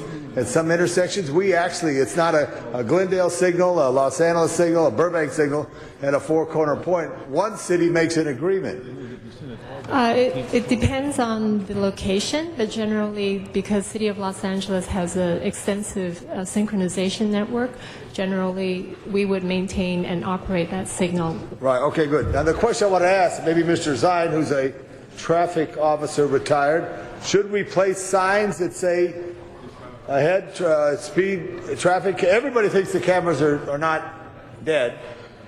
Okay, because, or think they are dead, or they don't know what to think. Should we have any warning signs for people that say the traffic camera in effect? Would that be benefit to the citizens of Los Angeles? I'm asking you from your professional opinion, Mr. Zine. Respond to that. They do have, as you approach the intersections, photo red light signs stating that the photo red light is in operation at specific locations. So the signs are already posted in the different jurisdictions. But including, you think that people of your district knows that, since you've been such a leader in trying to kill this project? They know that because they're smart in my district, yes. Anyway, I just think we should look at this because it's been a fumble of an operation. And I will tell you all members, there's only 3 things you can do about traffic. They're called the 3 E's. Enforce, educate, and engineer. Engineer, enforce, and educate. Exactly. And we're taking one of these away. And the cameras are going away. Okay, I'll agree with the majority here. But technology is important for the safety of our community. Thank you. Thank you, Mr. Huizar, for the first time. Thank you. In light of Mr. Koretz's comment, it was my understanding we were going to phase out this program for 6 months, and it would take us 6 months. It wouldn't impact our general fund. Is that correct? We were recommending 6 months because we wanted a sufficient opportunity to analyze what the revenue the net revenue would be received by the city. If I can, I do want to comment on Councilman Koretz's statement. What he says is true. I think another way of analyzing it is the fact that the $38,000 devoted for LAPD and DOT staff costs are not costs that will go away. Those are general fund costs that will continue, and so arguably the additional revenue we're receiving from the phase-out program serves as an offset to those general fund monies. Okay. But if we do not approve this item and we still want to phase out the program, where would we be? How would we do that? Let's say we say we're not going to approve the item before us today, but we voted, we don't want to continue this program. What direction will you take? What would you do? What would happen is that the evidentiary data for which the contract is proceeding would no longer be available, which means that the revenues that have been received by the court would then end up being refunded to the individuals who paid that fine and are contesting the ticket by going to court. So we would no longer receive the revenue that the court has received for the pending trials. Okay. And why do we need this supplemental agreement with ATS? Let's just phase it out ourselves. Because ATS has the proprietary data and the software that is used as evidence when the cases go to court. In the absence of that data, we would not be able to support the citation that was issued to the violator. Okay, thank you. Mr. Englander? Colleagues, this isn't complicated. We've already taken out the one issue, and I want to address Mr. Alarcon's false accusations that it wasn't agendized. Clearly, where it's written directly in the report from the CLA, and I'm not even going to read it out loud, it's right on page 2. We can have my staff, if he'd like, point it out for him and read it to him personally, because it was on the agenda, because we had to vote for an exception, an exemption. It's also in the recommendation on item 2, and that's where the discussion took place. Having said that, we've already addressed that issue. I think I'm not going to revisit that again. I would like to focus on the program. It's not a phase out. We've ended the photo red light program. The stake is in the heart, as Mr. Koretz said. Now we still have to deal with the body, if you want to use that analogy. The issue is that we have a responsibility. When this program was adopted by the City of Los Angeles, it was Councilman Smith and Councilman Zine that went to the Police Commission and said, this doesn't work, guys. This isn't going to work. This doesn't make any sense. Number one, why is DOT installing the cameras? Why are we going with a company that's going to own the data and the proprietary systems? These are the questions that Mr. Zine and Mr. Smith asked the Commission. Why are we doing this? It makes no sense. Who's going to be responsible when we do end this contract to take the equipment down? And you know what the answers were? Zero. There were no answers. And then this body voted in this contract. ACS, by the way, wasn't the company that this body voted on. That company went out of business. They went bankrupt, and they were going to leave the City of LA holding the bag. In fact, the City of LA owed them millions of dollars that ACS forgave a lot of that money on. So this company went out and bought the company and said, well, we'll take care of it, we'll clean it up, we'll work with the city, we'll inherit these problems, and we'll try to do something good out of it. So then we've canceled the contract. It's gone. Now we have tens of thousands of people who've been issued these citations that we've recognized on our books, that we've recognized as revenue, and we've recognized, and the state of California has recognized as legal actions and citations. The court simply will not enforce them in terms of collections with teeth in them. This isn't that complicated. This company now has the proprietary systems which we warned them about at the time, and they have all the data. We have a responsibility. We have a legal and fiduciary responsibility as long as it's not costing the city a dime. Well, in fact, it's not. It's not costing anybody any money. And it will cost these folks, these poor folks, these residents, money, penalties, interest, if we don't follow through. This could have serious ramifications on them if we don't follow through and do the responsible thing. And we can cancel this at any time, within 30 days, if it's costing the city a dime. We've just heard on the record the $38,000 for fixed costs for sworn personnel that are going to be working on this program. We're getting all that back through the program. And then when we do cancel the program, these are fixed costs we'll continue to have and bear. And so I ask only for your support for this temporary amendment to a contract. It's not an extension of the program. We've killed that. It's dead. That we do the right thing, that we amend the contract strictly to reflect what the Los Angeles Police Department is asking for, what the City Attorney's Office, what the City Clerk's asking for, and to do the right thing and move forward so we can finally get rid of this program the right way. So, thank you. Mr. Krikorian. Thank you, Mr. President. I think Mr. Englander touched upon the issues that continue to baffle me about how it is that we can enter into a long-term contract with an outside agency and not anticipate what happens at the conclusion of that contract. And it's my understanding, and perhaps staff can correct this if this is not right, it's my understanding that the original language of the contract provided that the contractor would provide reasonable services at the conclusion of the contract term to resolve outstanding issues, and that the city attorney opined that that was sufficient to address the issues that Mr. Englander just raised. So I want to know, first of all, whether that's right, and second, if that opinion has changed. That's my first set of issues. My other set of issues is, Chief, if I understood what you said correctly, did you say that there were 50,000 outstanding citations that were generated just from these red light intersections? Yes, approximately. Okay. So that's at a pace of about 4,000 a month. That's more than a year's backlog. Correct. Is that typical of citations in our system generally? If you look at red light violations at other intersections, or if you look at U-turn violations or any other set of violations, would it be typical that we would have a one-year backlog in processing those violations of outstanding citations? Lieutenant Katona from EOD will answer that. Councilman, there's a lot of variables involved with delaying in the full turnaround of a citation that's issued, generally speaking. Sometimes folks don't address it when they should, and then there's delays in that respect. Sometimes they ask for continuances, and there's delays. And so typically I think it's safe to say that there's probably an 8-month to a 12-month turnaround on the citation full circle.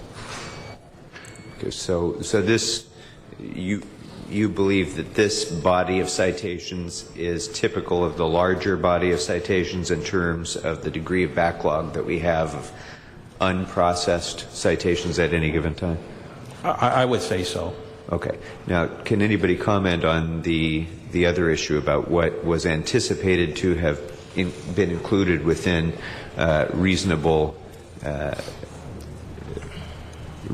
services at the conclusion of the contract term? Then I'll push my button again if I need to. Terry Martin Brown, Assistant City Attorney. The last time I appeared before you, this body requested that the City Attorney's Office prepare a report and explain why a supplemental agreement is needed in order to conduct the phase-out of this program. And that report was filed in August 2011. The CLA has basically summed it up or the Public Safety Committee report basically sums up why a supplemental agreement is needed, but I will elaborate a little further. According to very specific and unambiguous language in Appendix B of the original agreement, following expiration of the agreement, the contractor is not required to continue to do certain things. Citation processing and approval is something that was contemplated in the original agreement. The contractor is required to continue to perform those services, and according to what I've heard from LAPD and DOT, they have continued to do so at no additional cost to the city. However, the contractor is not required under the terms of the original agreement, and that is if you read the entire agreement, including Appendix B, as the law requires to properly interpret a contract, the contractor is not required to continue to do the following at no additional cost. 1, conduct training of LAPD staff to prepare officers to testify in court. 2, to provide an expert witness to testify in court as to the operation of the camera system, collection and processing of the photographed evidence. Or 3, prepare a court case package, which the agreement states is to be made available to LAPD within 5 days prior to the scheduled court date. Furthermore, the contractor's equipment was to be returned to the contractor at the expiration of the contract. I can't imagine any situation where, with those kinds of terms, you wouldn't return property to the owner. LAPD has advised us that they need to retain possession of the equipment, the computer workstations. They need to keep the DSL cables in place, which the contractor had previously paid for. They need to continue this training during the phase-out period. Based on the information from LAPD and DOT and a careful and thorough reading of the entire contract, the supplemental agreement is necessary. And that is what the City Attorney's Office has advised this body. Furthermore, I'd just like to state that this agreement, when it was originally contemplated, this whole program, the contract was designed to effectuate and to facilitate the operation of the program, not for the demise of the program or the end of the program, although some of that was contemplated in the actual agreement. And I would also like to just add, as a point of information, that the City of Los Angeles' photo red light contract has been requested, copies of it has been requested by a number of other jurisdictions, because our contract has not ever been legally challenged, unlike contracts of a similar nature in other jurisdictions here in the state of California. Thank you, Mr. Zine.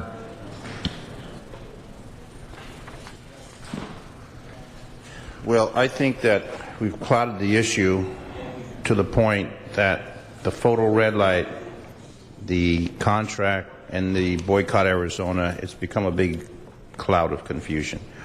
What we need to do is say, are we going to support this extension? Are we going to collect the revenues? Or are we going to tell the police department, forget about the $50,000 and just move on and bury the body, as Mr. Koretz wants to illustrate, appropriately so? Because I think 6 months, number one, is too long. I think the folks that the $50,000, and Chief, you know, some of those are very, very old. Some aren't going to pay. Whatever we can collect in reasonable fashion. I don't know why we're spending $38,000 for the administration within the department to process this, but it seems logical that this Arizona boycott really has nothing to do with what we're talking about. And Mr. Smith and I were against this in the beginning. The police commission didn't even have the respect to respond to our correspondence on this, so my history goes quite far into this situation. I just don't want to see us spending money for a program and not receiving even a cost neutral. And if that's the case, that we're not receiving a cost neutral, we throw our hands up, we bury it, and we say thank you very much. And those that get caught by the court get caught by the court. Those that don't, eventually, if the court catches them, they catch them, and we get, I mean, we're only getting, what, $157. The cost of the ticket is almost $500. We're receiving approximately $157. And it's costing a whole lot more than that to collect. That's one of the problems. And as more and more publicity on this, fewer and fewer people are going to pay. And I don't know if when the person receives that citation, they get a photo of themselves, the information's on that citation. So I don't know what we really need to follow up from the company, since the individual already has it. And if they're going to pay, they're going to pay. If they want to go and contest it, do we have any information on how many contest? Or most of them either pay or don't pay? How many actually go and contest it in court, fight the citation? So far, approximately about more or less in the neighborhood of about 500 a month. 500 a month contest? Yes. Then the judge decides we're going to reduce the fine, go to traffic school, whatever the case may be. So the numbers keep dwindling. Do we know if the fines are normally reduced when they go to court and contest? I couldn't answer to that, sir. But 500 seems to be a very small number for the 50,000. And I think the longer we get away from it, the more chance there is people aren't going to go to court. And what my view is, in court, oftentimes the judges are very understanding, sympathetic, and they will reduce the fine to a more reasonable level. So that means fewer dollars. So instead of $157, maybe we're getting $57. So I understand what Mr. Engler wants to do with this. My concern is this is kind of like the medical marijuana. It just keeps on coming back and keeps on coming back and keeps on coming back, and we don't end it. But again, I think 6 months is too long. I like the fact that we can pull out of it, but I think we're at the point of diminishing returns when we really look at how much of those 50,000 are actually come forward and pay that and catch up with that. At the cost of justice, obviously, we need to do that, but what is reasonable? And I think we may be getting into the unreasonable aspect as we continue to ponder this. Thank you, Mr. President. Mr. Alarcon. Council members, I want to rise again to state my protest about the recommendation number 4 that I do not believe should be before us. Mr. Echeverria, if you could step forward. The matter before the committee was a specific exemption to the boycott. It was not the policy itself. The report by the CLA it does not give the committee the full power to consider the policy as a whole. The matter was specific to the public safety issue. If it were an issue of the boycott as a whole, it would have been referred to IGR Committee, Intergovernmental Relations Committee, which is where the original boycott motion went. Mr. City Attorney, can you tell us what the advice was to the committee chair at the time? Mr. Chairman and members, Peter Echeverria from the City Attorney's Office. At the time the matter was considered, what was before the committee were the reports from the Police Commission and our office regarding the phasing out of the photo red light amendment. There was a recommendation in those reports, in one of those reports, that there be an exemption from the Arizona boycott. It's an incidental part of the overall action. That did not place the entire policy, Arizona boycott policy, before the committee, and I so advised the chair of the committee. The desire of the chair was nevertheless to make a recommendation with respect to the entire policy, which was against our advice at the time. So members, think of it this way. A matter goes to committee that's specific to a particular contract that you are considering in your committee. All of a sudden, the chairman decides to make a recommendation that impacts the entire city of Los Angeles and every other committee that is in place. That is not the way to do business in city council. And so I would make a motion that we kill the 4th recommendation, not bifurcate it, because that would be contributing to the inappropriate act, and kill the matter and then make the decision on the traffic signal issue. I just believe it is improper for it to be before us in this matter. There's a second on that? Okay, Mr. Koretz. Oh, Mr. Weezar, excuse me. Mr. Wesson is our next speaker. Koretz. Thank you, Mr. President and members. This thing has gotten blurry, to say the least. And given what the city attorney has just stated, I too would have some concerns where it relates to how we deal with item 4, section 4, whatever. But Mr. Zine brought up something that was interesting, and I just want to get a feel for this. why do we need to have an agreement for another 6 months? Is the question relating to We're going to have an agreement why it should be for 6 months? No, I'm trying to understand the agreement. Well, the contract terminated effective July 31st. That was when the cameras were turned off. When the matter was last presented to council, our office and the CAO supported phasing the program out as opposed to terminating it outright. And the concern was because of the issue of the pending court cases that were scheduled and for which the violators had already paid their fines. Wait. Run that by me again. I thought you said pending cases, and then you came back and said individuals that had already paid their fines. You have to pay your fine. Correct. You have to pay your fine and then contest it in court. Oh, that's the way that works. Now, we get approximately, per Mr. Zine, $157 per citation. Correct. That's the revenue that the city receives. And in order to collect this $157, it costs us how much per month or year? I mean, do we break even? Are we losing money by trying to get this $157? We are generating revenue. Okay, what is that? And I'm not playing with you. I just want to make sure I understand what kind of revenue are we generating? Well, I'm just going to repeat the information that was provided by Chief Downing. The information that we received from the court for September is that approximately 192,000 have been received. That was in September? That was for September, correct. There's a certain percentage that is deducted for the court reporter salary fund, which is required by law. So the actual revenue that's received by the city is about $157,000. There is a deduction for the contract cost, which for September is about $11,000. The staff costs, which is 3 police officers who process and represent LAPD at court, in addition to about 5% of Pauline's time devoted to continuation of the program, is about $38,000. So the net revenue received in September was approximately $107,000. Okay, that answers my question. Thank you, Mr. Cardenas.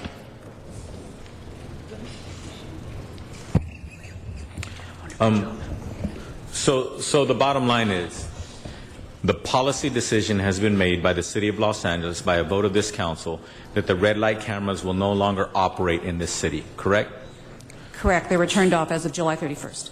However, the activity that took place before then, there are still outstanding tickets and outstanding activity in order for us to attempt to collect on them and follow with the procedure as we had before. So there's still activity left over to do. Correct. Okay.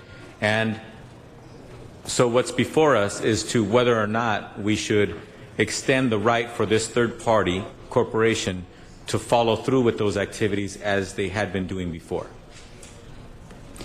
The activities are actually very limited. The only thing that we are contracting for is for the database and some of the other technical equipment that is required Correct. for it. Not the activity of citing people for running red lights, etc. Not that activity. No. Just limited activity when it comes to the previous citations that are to follow through and to try to continue to collect and close out or phase out this red light camera process, correct? Okay. So that's what's before us. Correct. Absent that other clause about Arizona or what have you. But as far as the technical aspect of red light cameras, that's what's before us. Correct. Okay. Colleagues, I think it would be irresponsible for us to not allow that activity to continue to properly close this out. So on the substance of the matter, I think that we should vote affirmatively on this to do so. The other matter about Arizona, it was already the first motion that was made to just send that back to committee or what have you. I think that that's appropriate as well. We should keep this focused on the fact that we have a responsibility to phase this out. The policy of the red light cameras got turned off by a policy of this council. So the red light cameras have been turned off. That's already been done. Now all that's really we have to do is responsibly make sure that it gets closed out. I don't think that that's a controversy. I think that that's a simple responsibility. Regardless of wherever this company is that was contracted years ago to do this. So unfortunately, we've spent a lot of time yellow lighting this for over an hour in discussions that, in my opinion, got a little bit off track.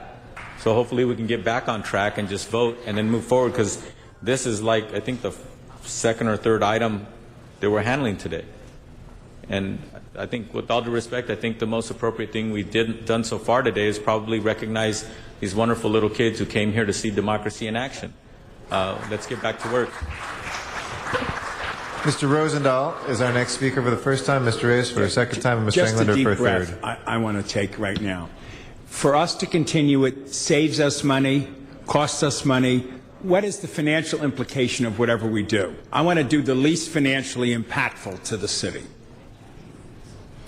To continue the program will allow us to gain revenue. Gain revenue. Will it offset the costs, and therefore we will have a net plus? Correct.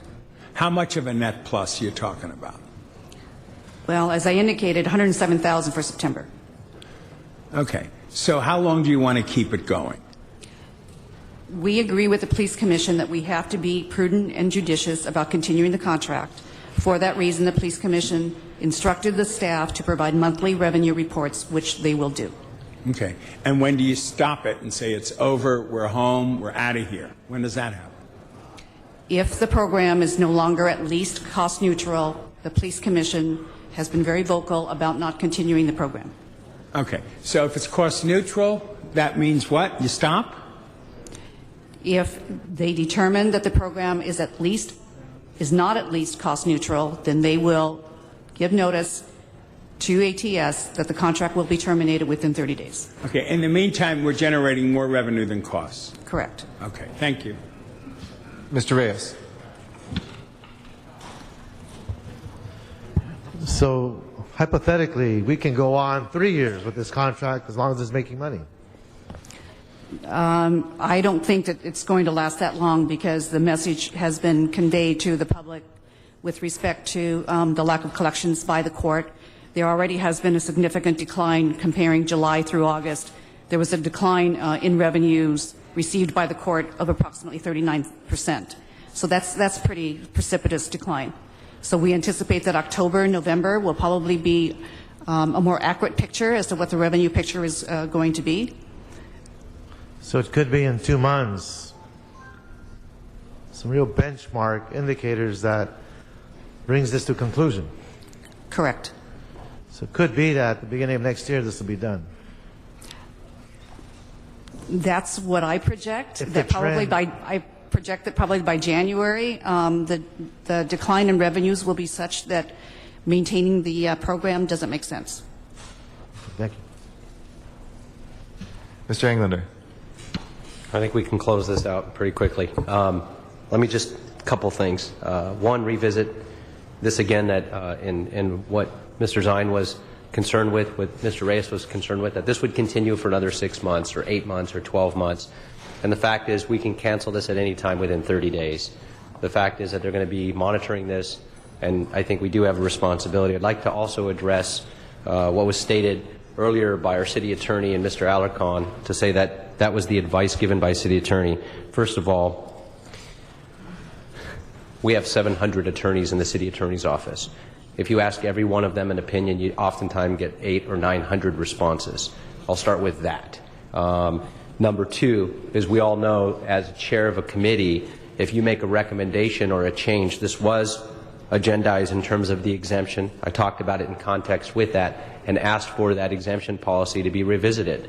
Perhaps an appropriate way to do that would have been to send that item to the appropriate committee, not directly to council. That's how it would have been done had the city attorney actually done his homework and said that this is what we should be doing and following protocol, which we do here every single day. That wasn't the advice the city attorney gave. In any event, we're doing that here today. We've asked that it be bifurcated, that element go to the appropriate committee, only look at that item in context.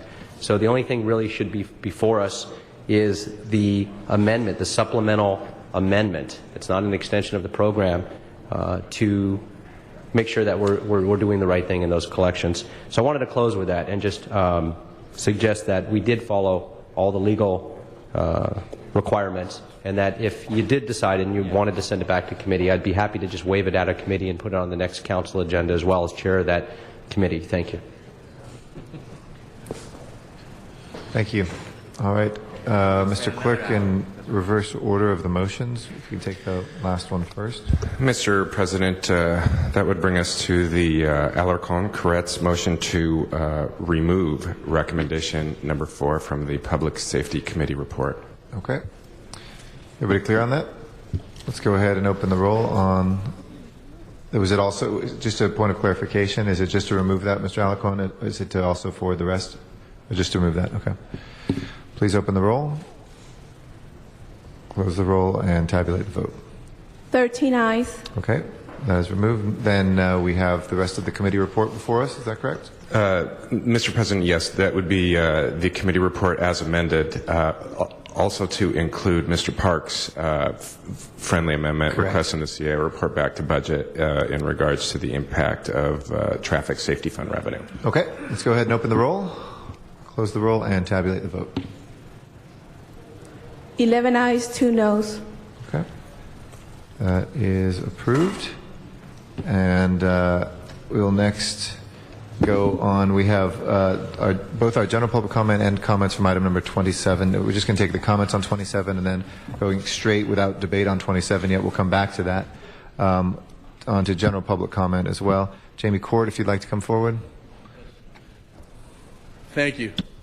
I'm Jamie Court. Oh, sorry. Mr. Parks? Regional city staff could be released. We had a special, but we can move. Sure, you've had your issues resolved. Okay, we'll just take a vote on item 3 then. Go ahead and please open the roll on number 3. Close the roll and tabulate the vote. 13 ayes. Okay, item 27 again, Mr. Court. Thank you. I'm Jamie Court, president of Consumer Watchdog, and 2 years ago we came before the City Council and said, if you're going to get into a contract with Google for email services for applications, be warned and be careful, because this is a company of which 97% of its revenue is advertising. It's not a computer services company. It's a company our group is working on getting better privacy protections on. Their mission is to open the world to information, not to protect information. 2 years later, November, almost 2 years later, of the 30,000 employees that were supposed to be on Google's apps and email system, only 17,000 are, 13,000 are not. They have not lived up to their promises. And it is good that they're not, those 13,000 fire, police, essential services, because the information, if it were in Google's hands, would not be protected. Google has not built the security measures it said it would, because Google's resources are deployed elsewhere. They're deployed in advertising and marketing us. That's where 97% of the revenue comes from. The problem for this City Council, which I know you'll take up, and I hope you'll cancel this contract when you take it up behind closed doors, and I hope you'll get the liquidated damages we urged you to put in the contract, and I believe made it in the contract. The issue for this City Council right today, before you take this closed door session up, is on Google's website there is a video with the city's technology managers, 2 of them, touting the Google system as a huge success for fire and police. It's a failure. They've breached their contract. And the technology managers in a video saying this is the greatest thing, and it's legitimized Google Apps for every other municipality and even the federal government that's considering it. I ask that you look into this, you ask the video be taken down, you cancel the contract, and you consider that recently in Cupertino, there was a workplace shooting. A school district named Los Gatos Unified School District tried to email parents or wanted and didn't have the capacity to do so. Thank you, sir. Thank you for your comments. Our next speaker is Matt Dowd on this one. Thank you, Mr. Court. Mr. Dowd on this item. And then Tahara Iman.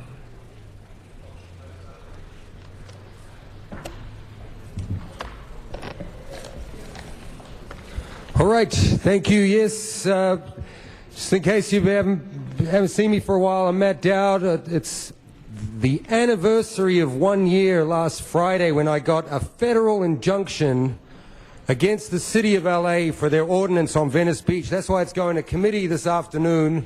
They're trying to bring So in... if you could talk about Google. We have Google before us. It's not general public comment. It's the Google item number 27.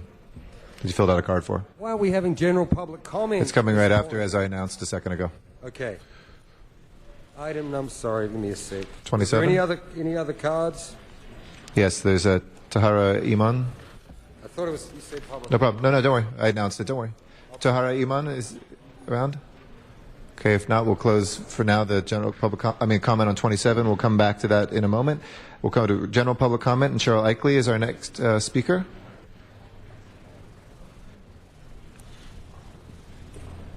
May I get my full 2 minutes, please? You will. Go ahead.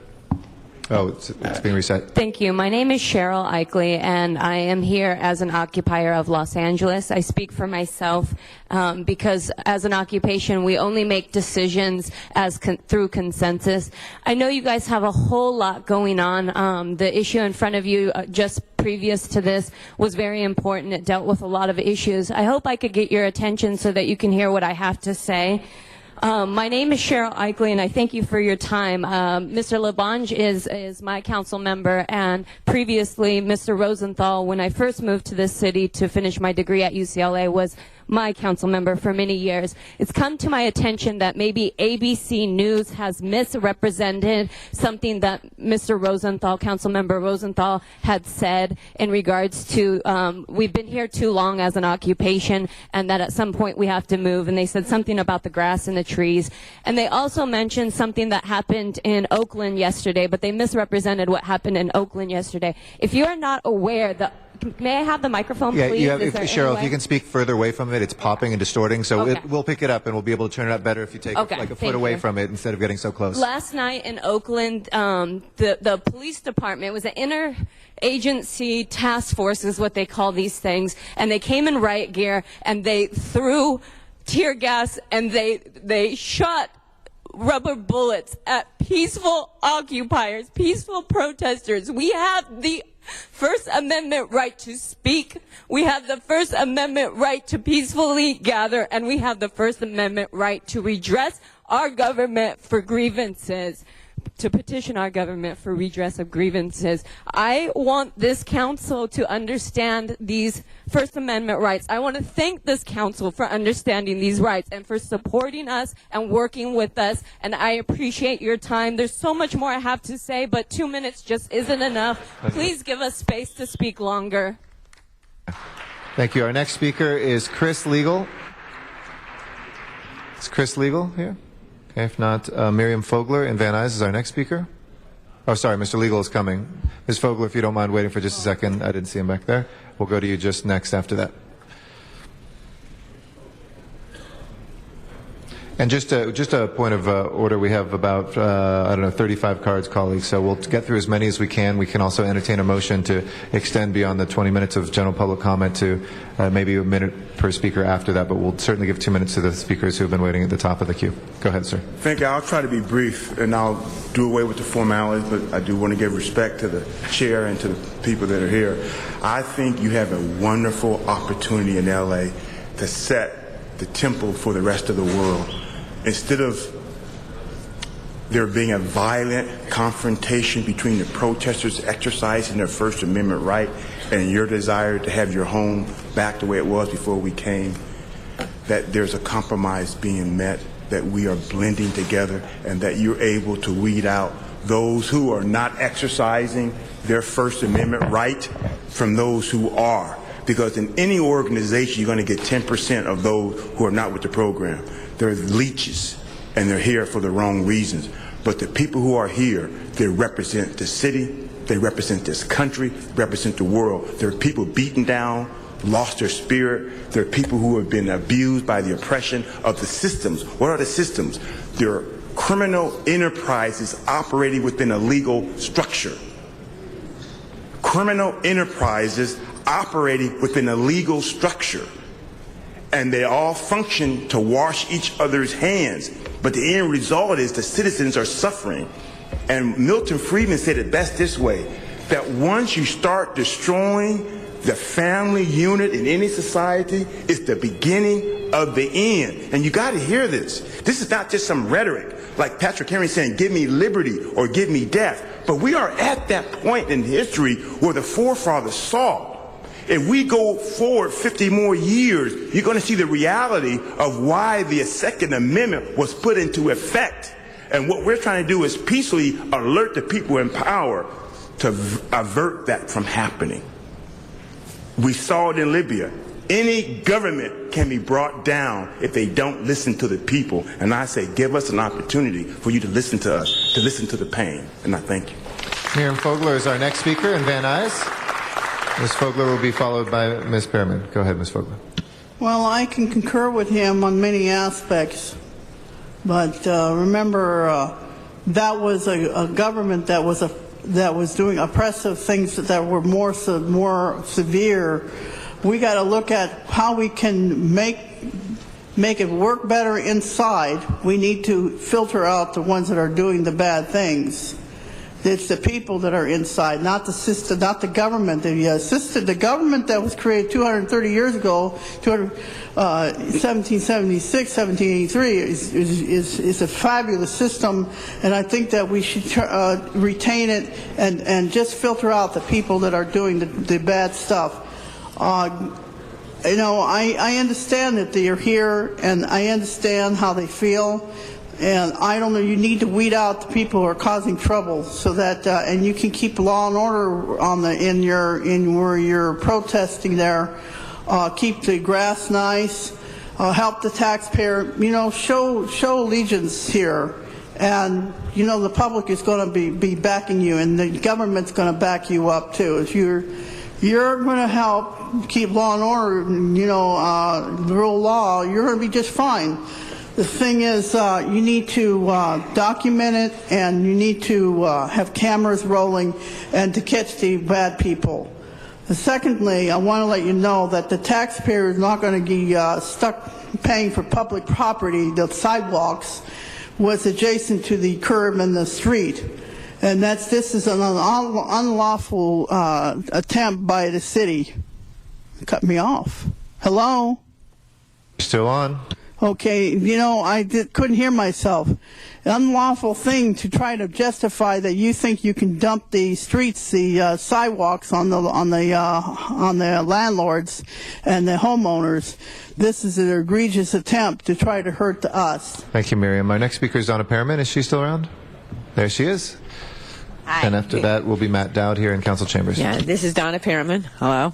Anyway, yeah, I want to go on further onto the sidewalks. This is not right to be able to put it onto the homeowners. If there's a lot of the times these trees were there before the peoples were there, and so it's not right that the people have to take care of these trees that were there, and these people can't even take out these trees if they decide that these roots are causing the problems. They're not allowed to take these trees out, and therefore when it keeps on going up over and over, that these people example. Yeah, she did. Excuse me, Ms. Fogler, this is Yeah, second they warning. wouldn't This let is her time take for it out. Donna Pearman to speak. Yeah, okay. And so yeah, she wanted to take a tree out, and they wouldn't let her take that tree out. And now when it keeps on coming up, then she'll be liable to fix it. And people shouldn't be responsible for people who are who come over there and fall down. That people should just go back to the old days where they took care of themselves. And the second thing I wanted to talk about, I wanted to go back onto this thing with the with these bus lines over there on Van Nuys Boulevard.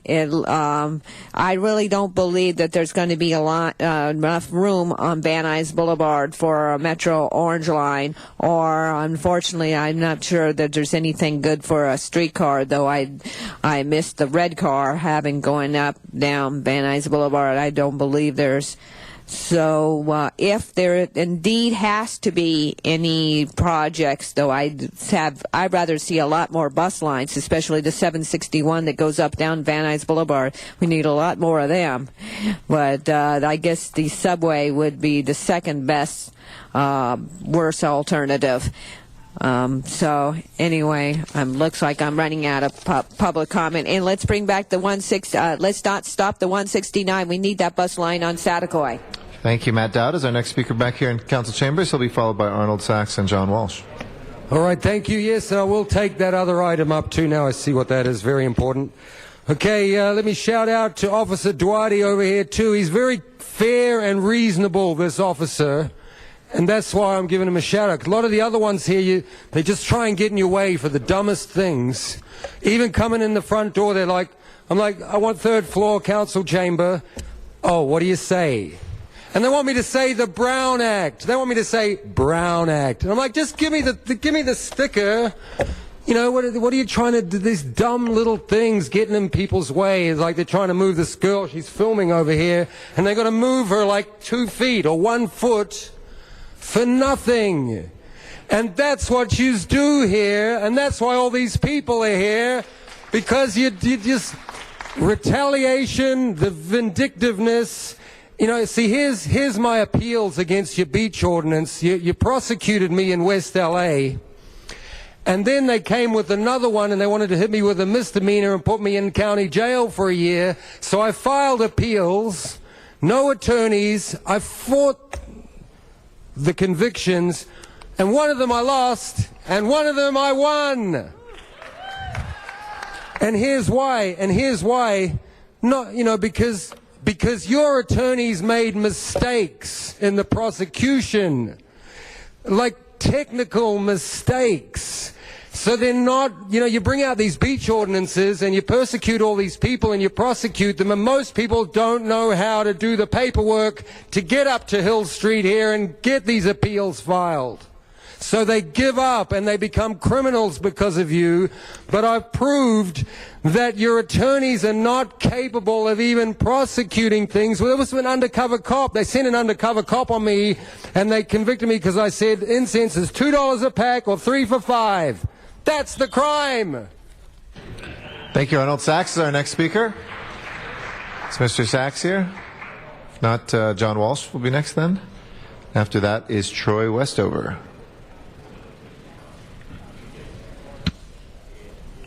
John Walsh, blogging at HollywoodHighlands.org, Googling at Walsh Confidential. I just got the word. At this very moment, they have begun preliminary planning, the city, to take Occupy LA off city property. It began today. Rosendahl, he's your friend? Yes. I believe in firm enemies. I trust enemies. You know, I like the New Testament. In the New Testament, Judas gave Jesus Christ a big kiss, and then he betrayed them. I'm telling you right now, they're talking about the option of tear gas. Now, up there in Occupy LA, the mayor said, I'm a woman, I'm an Asian, I'm a Democrat, I'm on your side. And then she betrayed them with rubber bullets and with tear gas. We are turning California into Libya. You should take the body of Muammar Gaddafi and bury it at the Oakland City Hall, because we are turning into Libya. We have to realize they are all set to do it, and I'm telling you, there's only one person can stop that, and that's the mayor. And the mayor will stop it because of his political ambitions. Everyone should call the mayor and say, if you want a Hollywood production, you come in here and start removing the tents. You start doing this. Now, you notice they aren't interrupting me and saying I'm wrong. Everybody knows the planning began today. And don't trust Rosendahl. I tell you, if my mother was on the city council, you know what I'd say to you? I still love you, but from now on, I trust you as far as I could throw you. And that's the way I talk. HollywoodHighlands.org. Find out. They are preparing to tear the tents down because the banks don't want us. HollywoodHighlands.org. This is just the beginning of the battle for City Hall. Our next speaker is Troy Westover. After that is Laura Cermeño. Good morning. My name is Troy Westover. Thank you, City Council, for your time. I'd like to say that I'm a lifetime resident and citizen of Los Angeles. I'd like to say thank you for your patience and support of the Occupy movement. I understand that having the public involved with politics or the political process is much different from what you are used to. But you've compromised our trust to the point where people are standing up to make sure that you're accountable for your decisions. Through cooperation, we can work to achieve our goals. We can work together. Don't be afraid of the people you represent. There is so much to be learned from each other. If this protest is declared a nuisance, it is only a nuisance of political accountability. I ask the City Council to apply common sense logic to this situation and realize through education and cooperation we can build a better future. But antagonism and aggression against free and peaceful people will only result in negative actions which benefit no one. Please respect our rights to assemble, and we will continue to respect your patience with this unprecedented action. Thank you, City Council members. And I'd also just like to take the extra time I have to remind everyone here that the Occupy movement represents a worldwide shift in ideas. LA isn't the only place where this is happening. While the City of Los Angeles is still on record in support of this movement, I as a citizen of Los Angeles, publicly condemn the violence perpetrated against the citizens of Oakland by a police force that is tasked to protect and serve them. Thank you very much. Thank you. Laura Cermeño is our next speaker. Colleagues, so that we can get to as many of these as possible, is there a motion to extend beyond the 20 minutes and do at least a minute apiece? In the meantime, Laura Cermeño, if you'd like to come forward. We'll go to a minute, and then we'll get through as many of the other 35, I think, that we have at a minute apiece after this one. But go ahead, please. Hi, I'd just like to start off with saying that I find it extremely disrespectful that as members of City Council, you have your backs turned on the community, and we just would like to get a fair shot at speaking. That's just what I had to say for that. U.S. City Council of one of the largest, most industrialized cities have a duty to serve.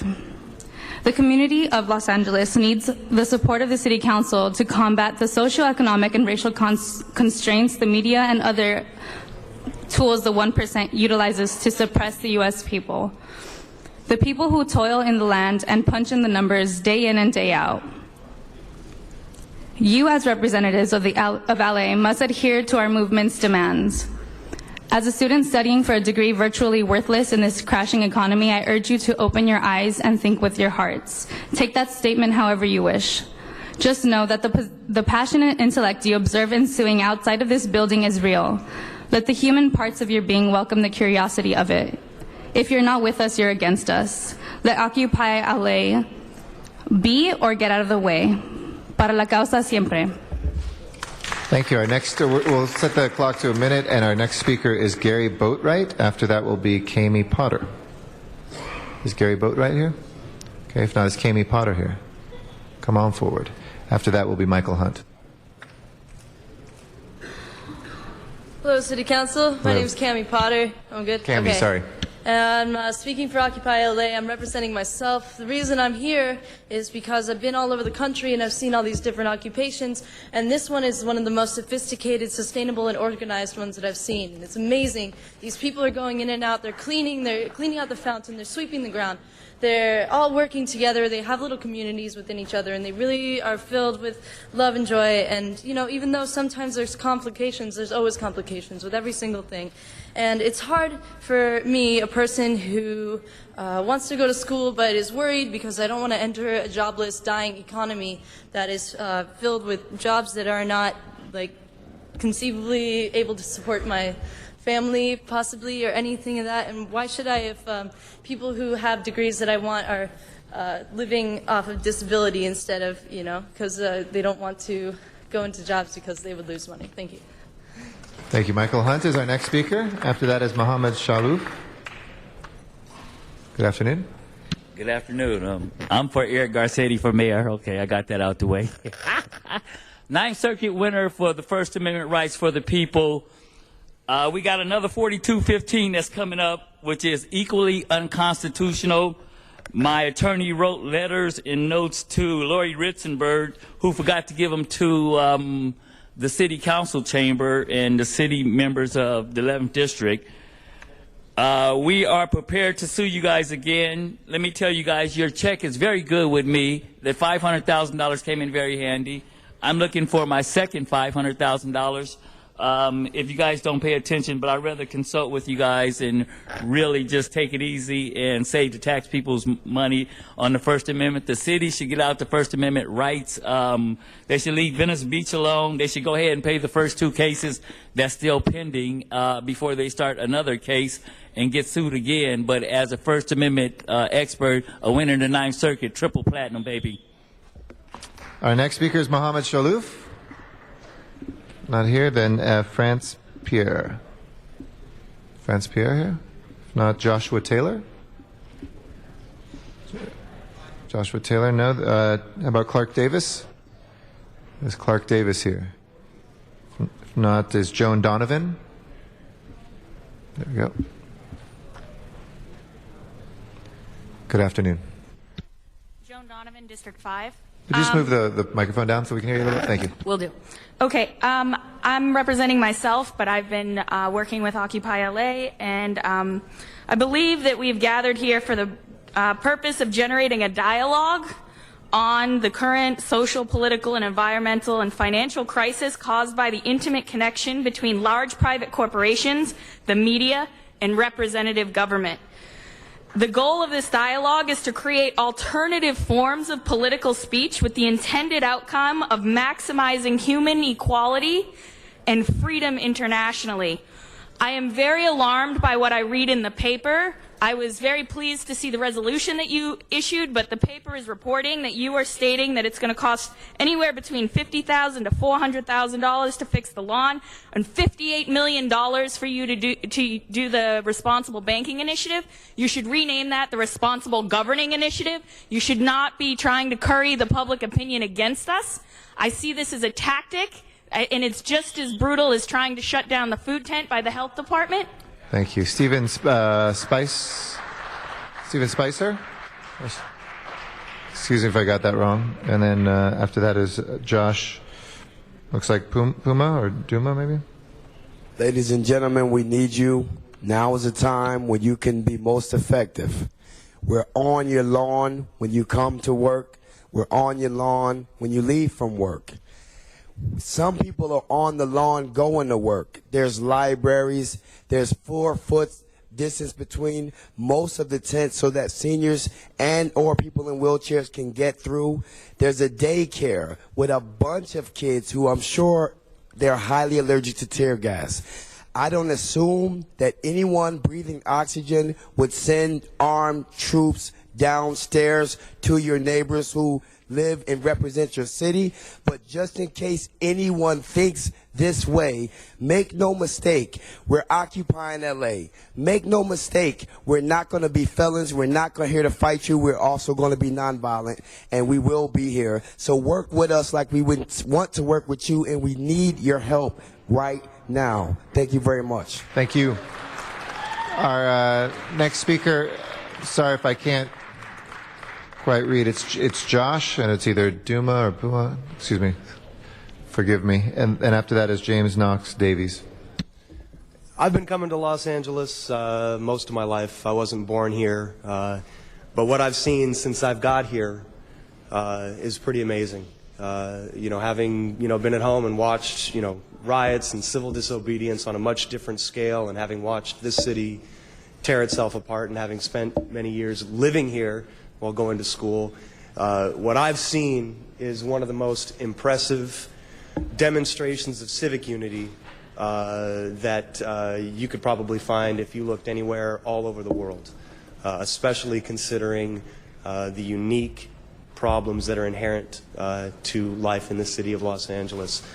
One thing that I've been a little bit disappointed in is that while the entire world is watching a place that is notorious for tearing itself apart, I have seen very little involvement by the private sector in getting involved in sort of showcasing how far this city has progressed.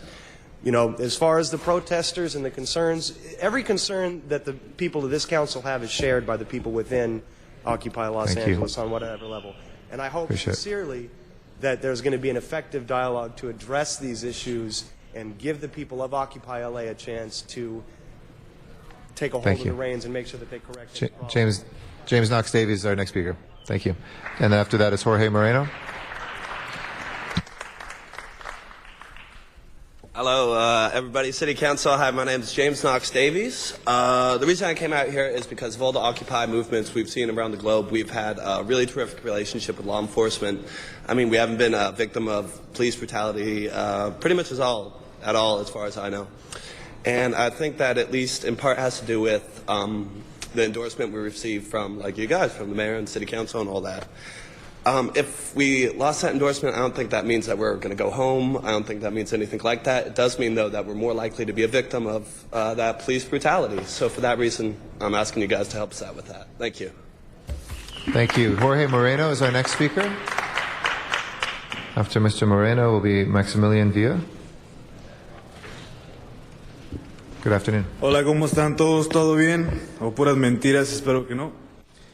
Me llamo Jorge Luis Moreno y estoy aquí para representar la conciencia o a lo que queda de la conciencia. Vengo aquí por responsabilidad a mi familia, a mi comunidad, a la gente que sigue humillada, explotada y oprimida.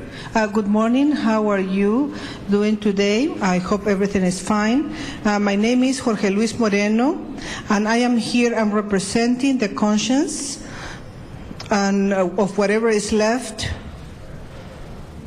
Vengo aquí representando a la gente. I am here to represent the people. Cuando una persona como yo viene aquí a hablar claramente y con inteligencia, When a person like me comes to speak clearly and with intelligence, I know that. yo sé que la mayoría de la gente que está aquí lo mira como una persona ignorante. I know that the majority of the people that is here looks at the person like an ignorant person. Somebody que es una persona inmadura. Somebody that is immature. Y una persona que no entiende la realidad del presente.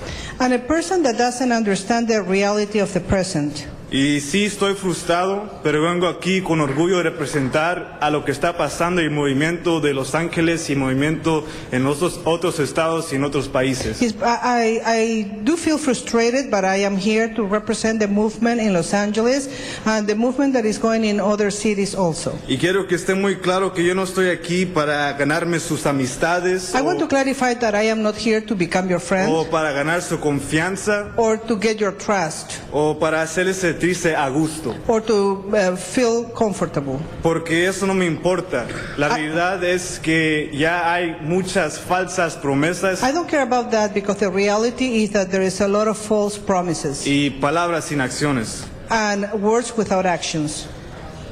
Yo quiero que entiendan que el movimiento que está pasando aquí ya es imposible pararlo. I want you to understand that the movement that is going on here is impossible to stop it. Porque la gente se sigue educando. Because people is continuing to, they continue to get education. Sigue actuando. They are acting. Y más importante, sigue perdiendo el miedo. And most important, they are losing the fear. Por eso, para nuestras familias y las comunidades, este movimiento sigue hasta que sea necesario. And that is why for our family and the community, this movement is going to continue until it is necessary. Thank you. Our next speaker is Maximilian Villa. Is Maximilian Villa here? If not, so we'll go next to Sarah. Is there a Sarah filled out a card? Okay, if not, Craig Toenis. Okay, if not, Anastasia Krylov.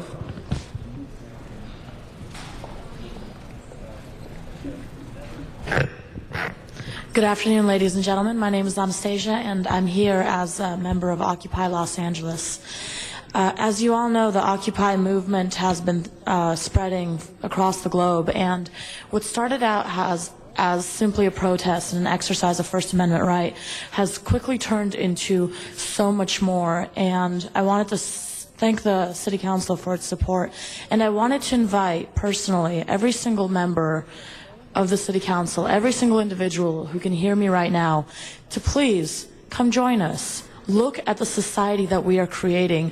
We are building our own system. The gentleman, a gentleman speaking before me mentioned the daycare, the library. We are so much more than simply a protest. We are more than just fed up. We are building a new society. And over the past few days, I have met so many fascinating people. I have seen so many brilliant creative solutions to problems that we did not even know had a solution could be solved at all.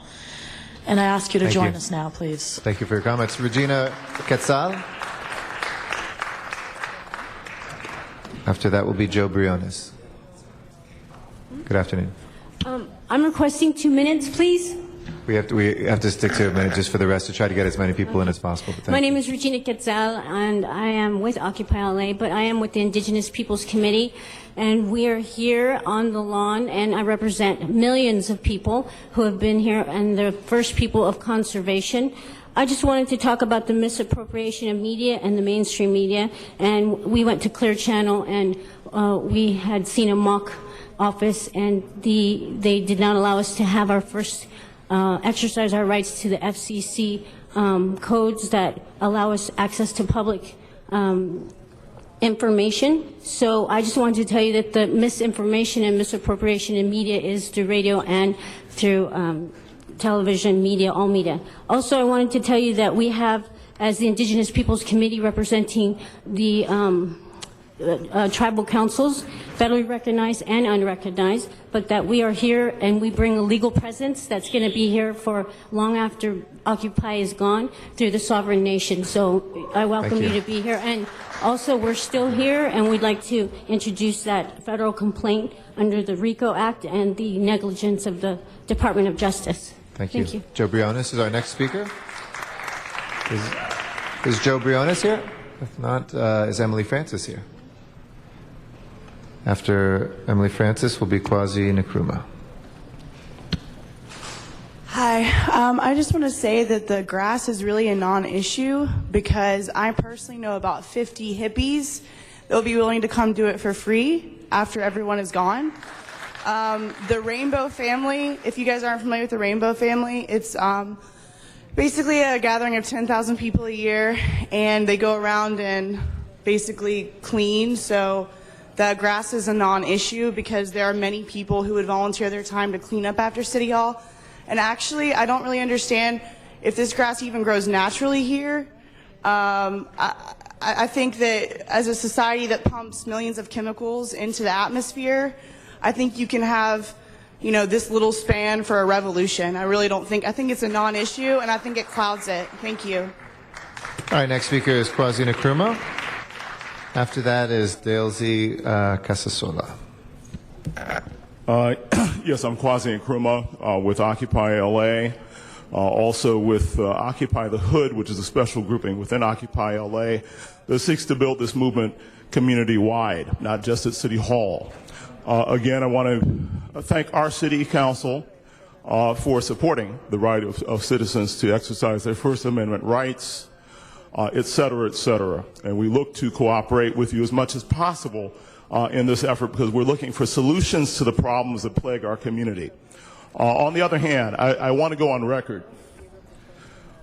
Since we established our encampment, in addition to those of us who are here to stand on these issues, who are committed to nonviolence, who are committed to political activism and respect for the peoples and properties of our community, because these are the properties of the people.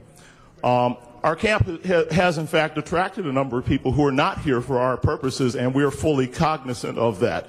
We're in the process of grappling with that problem right now, and we would like to dialogue with you further. As the young lady mentioned earlier, not only do we have people in the camp, but we have people in the community who are landscape experts and environmentalists who have offered to help us to in fact mitigate any negative impact on the environment around City Hall. Thank you. Okay. Great. Thank you. Dalesy Casasola. Is Melissa Balin here? Or Balin? Jose Munoz? After Mr. Munoz is Christopher M. Barrett. Ladies and gentlemen, my name is Jose Munoz, and I represent an organization called World Peace before the year 2021. And also representing here the indigenous people from the Americas, from Alaska all the way to Argentina. We have a network that connects us all, and it will not be tracked electronically. Also, I'd like to let everybody know that we support the occupations all over the world, but we do it with love and peace under the umbrella of world peace and social justice for all. Thank you. Thank you. Christopher Barrett. After that is Luke Oikawa. Good afternoon, ladies and gentlemen. Thank you for your time. I'm going to keep this brief because, obviously we got short on time. I was originally going to read to you from the Call to Arms, Patrick Henry, 1775, just a quick reminder of what has happened in the past and what the people are still capable of. But that's not appropriate for what we have right now. With the issue that we're going to be evicted off the lawn and that we're going to be removed, when we first came to Occupy, we did not ask permission. We're not asking permission to stay. And if anybody comes down, wants us to leave, especially in these halls that have been saying we've been here too long, we need to go, they want to call in the police, I say this and I hope you hear me. You come down to the occupation, you put that pistol in my face and you pull the trigger because I am not moving. I will not move. Thank you. Our next speaker is Luke Oikawa. Sorry, there's actually a formal council rule. You can't cede time to anybody. My apologies, sir. But we have to stay with that because otherwise we could have people speaking for 20 minutes on other people's times. But thank you for your understanding of that. I'm sorry, sir. Be happy to speak to you privately, but Luke Oikawa is our next speaker. Thank you. And thank you for that. After that is Kaz Allen. Morning, ladies and gentlemen. And again, thank you very much for all of your guys' time. I wanted to speak briefly on possibly some new solutions that might offset more fixed income in the future. There's a lot of very innovative people here, especially working in media and broadcast, and in terms of technology, new forms of alternative solar energy, anything that would work naturally out of the territory that we're working with. And without going into further detail, I really think there are more ways to offset these costs. There are other zones, such as Hollywood and others, where these people are gathering, where there are large amounts of task force dedicated.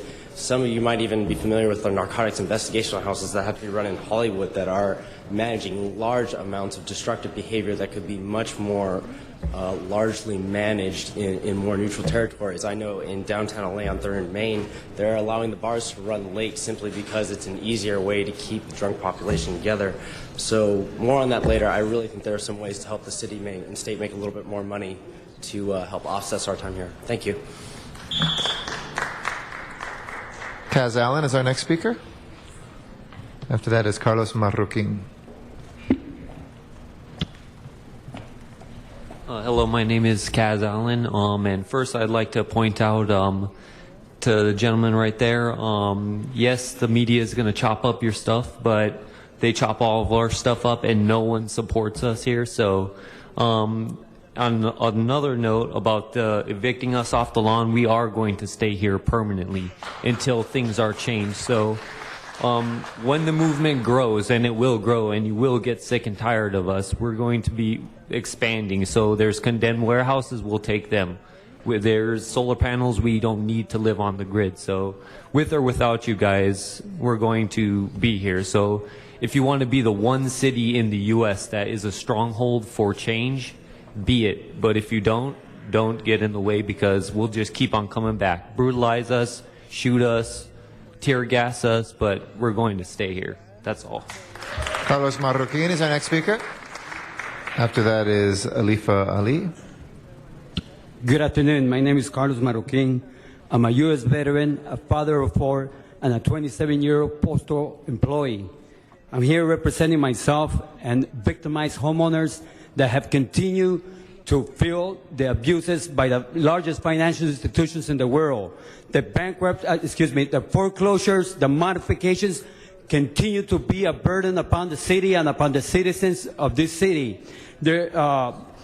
Basically, I'm here to let you know that the system is failing the homeowners. No one is listening. People are continuing to be thrown out into the streets by fraudulent means, and people continue to submit their paperwork as we are asked to do so to the banking institutions, and modifications are not taking place.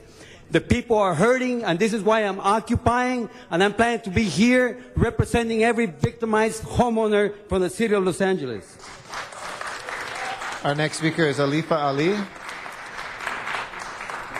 Alifa Ali, if not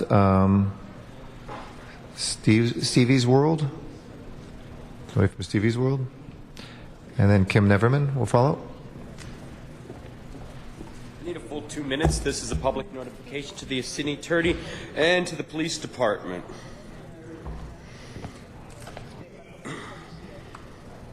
To all California public servants, this constitutes notice of law and fact. A copy of this document may be entered into the public record of any administrative or judicial hearing in accordance with the Federal Rules of Evidence 402 statute. Ignorance of the law is no excuse. California Government Code 1360, California Constitution, Article 20, Section 3, California Government Code 3108, California Constitution 513, California Constitution 3.3. It is an attention public servants. It is unlawful for you to require anything of the people as you are apparently acting on behalf of the Attorney General. In the execution of the statutes, you are hereby presumed to be operating in the scope and capacity of executive power. Therefore, I accept your oath of office as your open guarantee to the people, and that you accept and understand the limitations placed under by you. Sorry, sir. If I could ask you to conclude respectfully.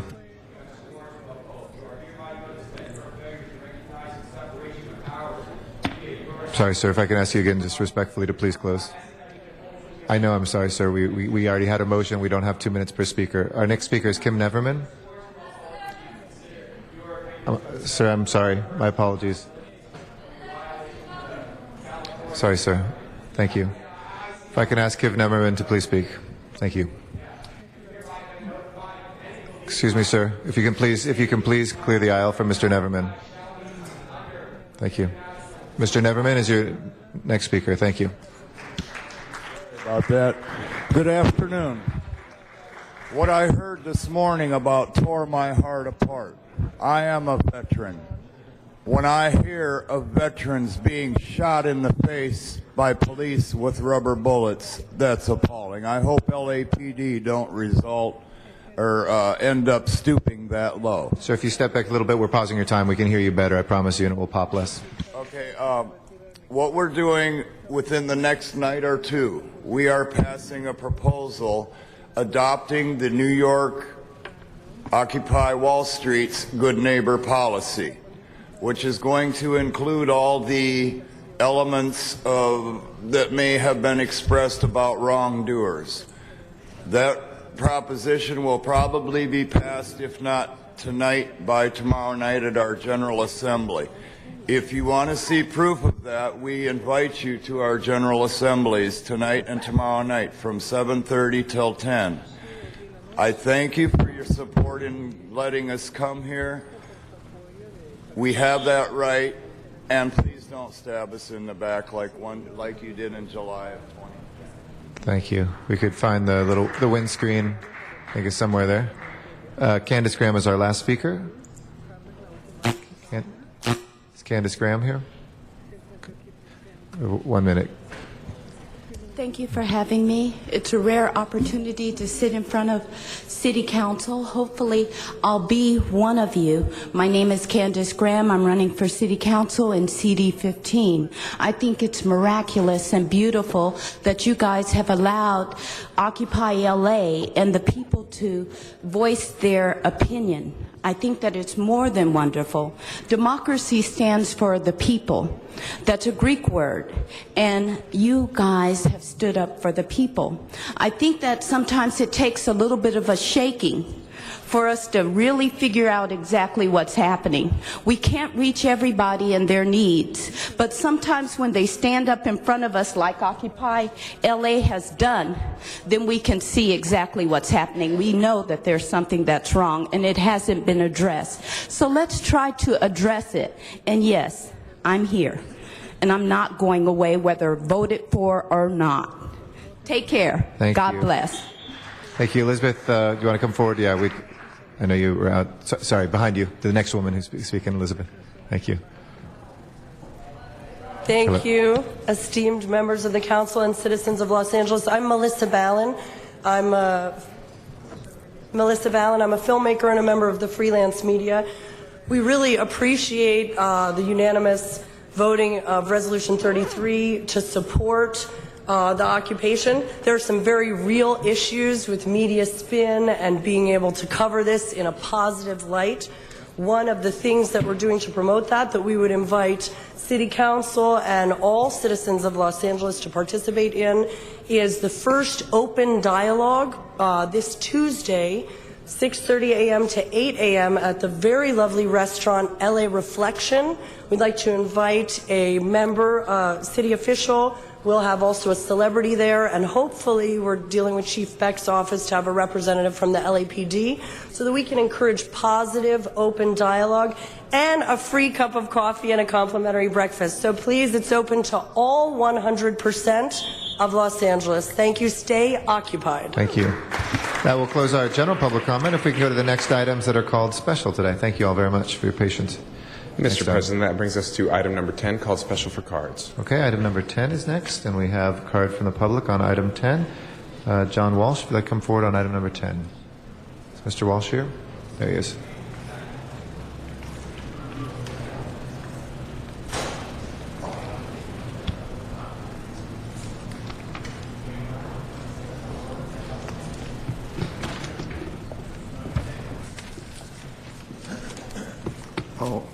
Excuse me for taking so long to get up. I was occupied with something else. Item number 10, HollywoodHighlands.org. This concerns an easement in the city of Bishop. And as you know, Bishop has Occupy Bishop, so that's very important. We're 100% in favor of this, and if you want to find out any more about it, Walsh Confidential, Google Walsh Confidential. Occupy Bill Rosenthal's lawn. That may be the next one. To close the public comments on item number 10, please open the roll on item 10, close the roll, and tabulate the vote. 12 ayes. Okay, that is approved. So that forthwith. Item number, without objection, item number 11 is special for card from Mr. Arnold Sachs. Is Mr. Sachs here? I think he's left, so we'll close the public hearing on that. Any members wishing to be heard on 11? If not, let's go ahead and prepare the roll and tabulate the vote. 12 ayes. Okay, that is approved. Send that forthwith as well. Item number 12 is special for 2 cards. Mr. Walsh, if you'd like to come back up for item 12. Okay, he passes. And Mr. Dowd, if you'd like to come forward on number 12.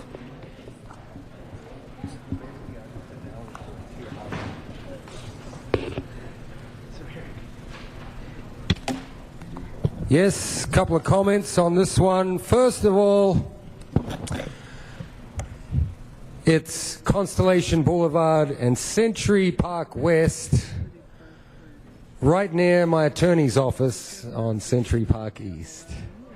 So, changing it from MGM Drive to Solar Way, I'm not in favor. Everyone goes solar this, solar that.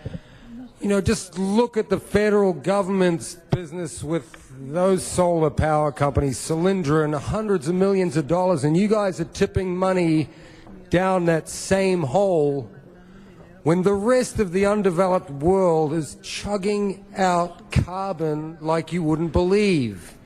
So let's take care of the occupation, let's take care of the problems that are real and on the table, instead of worrying about some pipe dream, pumping millions of dollars into it and then glorifying it by calling some street Solar Way. Gee, I hope it's nice and sunny out there. We'll close our public comment on 12. Let's go ahead and prepare the roll and tabulate the vote. 12 ayes. That's approved. Next, we have item 13, also called special for card. Mr. Walsh, item 13. Okay, he passes on that. Let's go ahead and prepare the roll and tabulate the vote. 12 ayes. Okay, that is approved as well. We'll skip 17 for a second for that's noticed for closed session. We'll go to 21. Actually, 17 before. Let's go ahead and reopen 17. We did have one card we can take and open. That was Mr. Sachs. We're going to open the roll on reconsideration, close the roll, and tabulate the vote. 12 ayes. Okay, Mr. Sachs is gone. We'll close the public hearing for that. And let's go ahead and prepare the roll on 17 if nobody wishes to go into close on that and tabulate the vote. 12 ayes. That is approved. Item 21 is next. John Walsh is, okay, passes on that. Let's prepare the roll and tabulate the vote. 12 ayes. That is approved. 22 is next. Mr. Walsh, come on down. 22 is the money item. This concerns graffiti. 2 days ago, I was on La Brea Avenue, just south of Beverly. The address is 221 North La Brea Avenue. This is a synagogue, okay? And I found on the synagogue gang graffiti. You can go to the Rabbi Greenis, and ask him. Now, I've never seen this before in a house of worship. Now, the gangs are supposed to have a deal with us that they don't hit libraries, they don't hit post offices, and they don't hit houses of worship. Now, I'm hearing all this talk about Occupy LA being anti-Semitic. That's nonsense. I'm asking you, why in the entire neighborhood did the gangs hit the one place only, the synagogue? I talked to the plant manager at the synagogue. It's costing them $200 every time they're hit with graffiti. Now, where is the city of Los Angeles? Where I think you should be out there talking to the rabbi at 221 North La Brea Avenue, because they are testing. The gangs are testing. They want to break out and they want to go into the West Side now, and that's the border right there. And I'm telling you right now, although anything short of capital punishment for graffiti, because I have a feeling that you are all going to, now, if it had happened at a Catholic church in the East Side, you'd go wild. But when it happens at a Jewish synagogue in this city, you will hear silence from every one of these. And if you don't believe me, go out with me. I'll take you out there and look at what they're doing to the synagogue at 221 North La Brea. Thank you. Thank you, Mr. Walsh. Mr. Zion, called this special. Thank you, Mr. President. And what this motion calls for is very simply the City of Los Angeles requiring places that sell spray paint to have posted the notice, the consequences. And it's a simple way to hopefully get the message out. Again, this is not about art. This is not about people who are doing artistic publications or doing art in any type of legal, legitimate fashion. This is about tagging, the illegal tagging that takes place that costs us millions of dollars. So all we're asking for is that the notice be posted at those locations, and people will then be aware. It'll assist in the enforcement effort. It'll assist in educating people, and then let them know there's a $1,000 reward for people who turn in taggers. So it's a simple measure, one of the many that we brought forward. The $1,000 reward was another one that we brought forward to try and bring back semblance of clean city. And tagging is a violation. It can be a felony, depends on how much damage is caused. So this is a simple motion that we request support, and it would require, where they're selling spray paint, they do the notice, request the city attorney to prepare that ordinance. Thank you. Thank you, Mr. Zion. Mr. Englander. I just want to recognize Mr. Zion in moving this. One of the reasons that I'd waive this out of committee was because I felt it was extremely time sensitive and it was a no-brainer.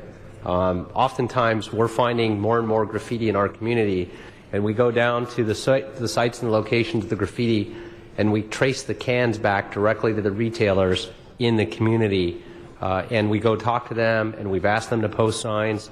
This is critically important, where we're spending upwards of $7 to $10 million a year to rid of our city of graffiti in our neighborhoods. And the broken window theory is if we allow this to continue, if we allow communities to become deteriorated with graffiti or even cutting shoes off the phone lines, all those things that have to be done, fixing that broken window, if we don't do that, if we don't take that responsibility, then the community gets worse, it attracts more crime, it's a way for taggers to mark their territory, and so I think this is a common sense solution and approach. We've already made certain laws that lock them up, the paints, and have to show ID. People have to be noticed of their actions and the consequences pertaining to those actions. And so I support Mr. Zine in doing this and ask all of you to do the same. Thank you. Mr. Krikorian.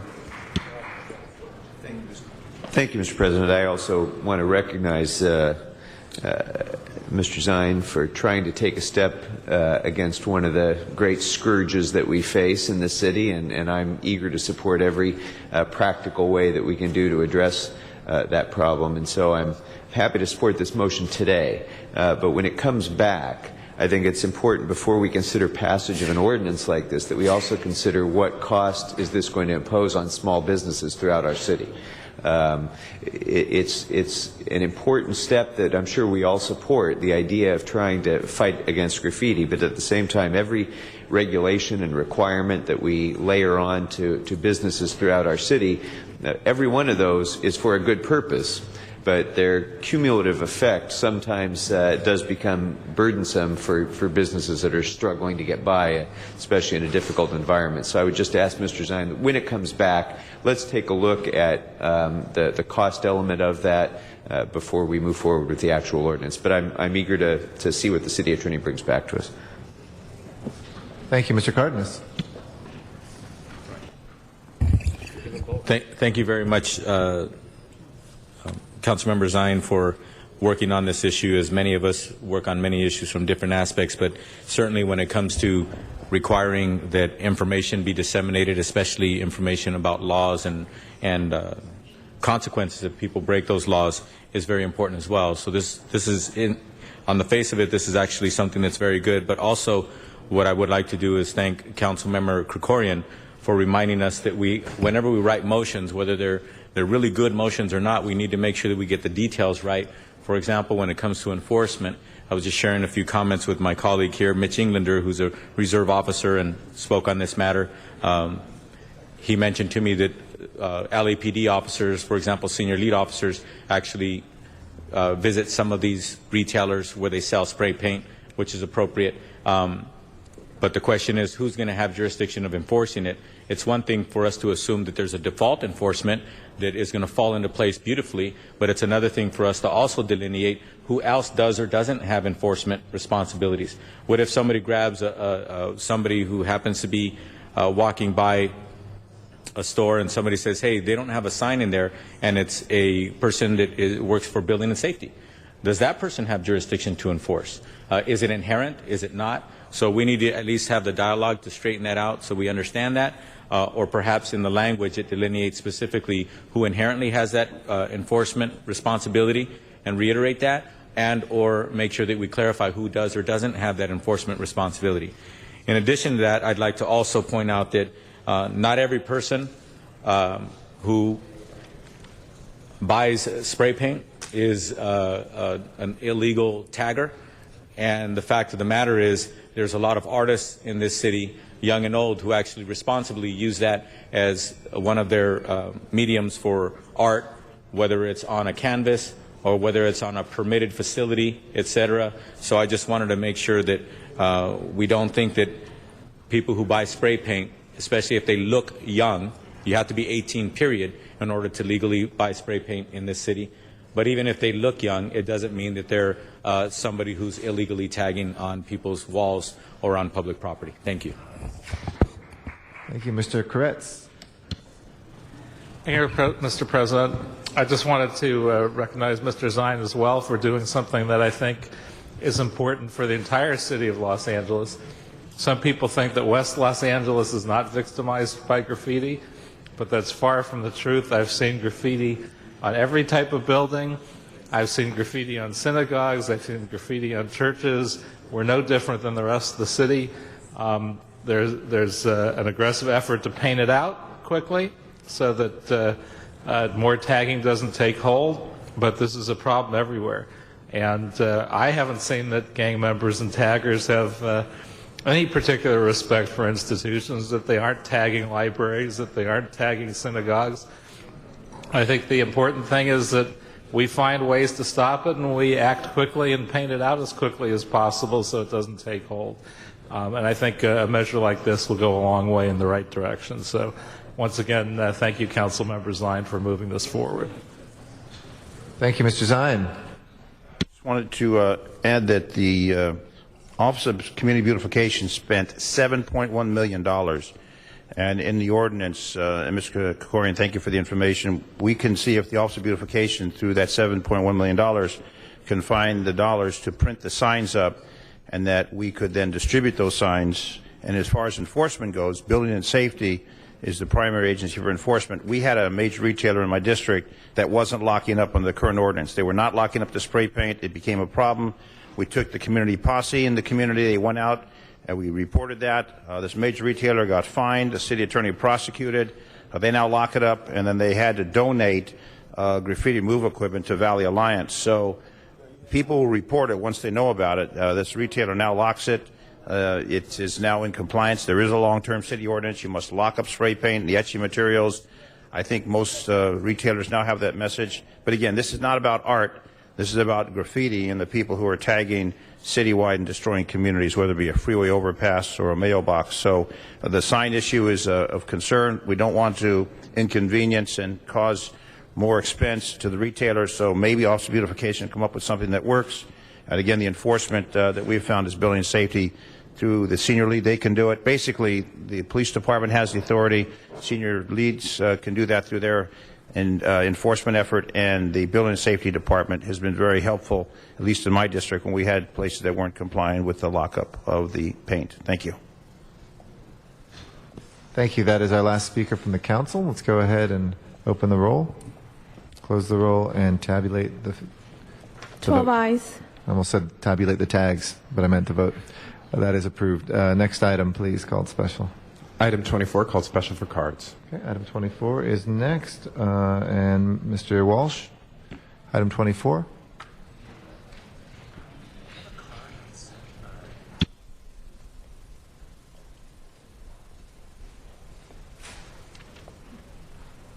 John Walsh, Google Hollywood Confidential.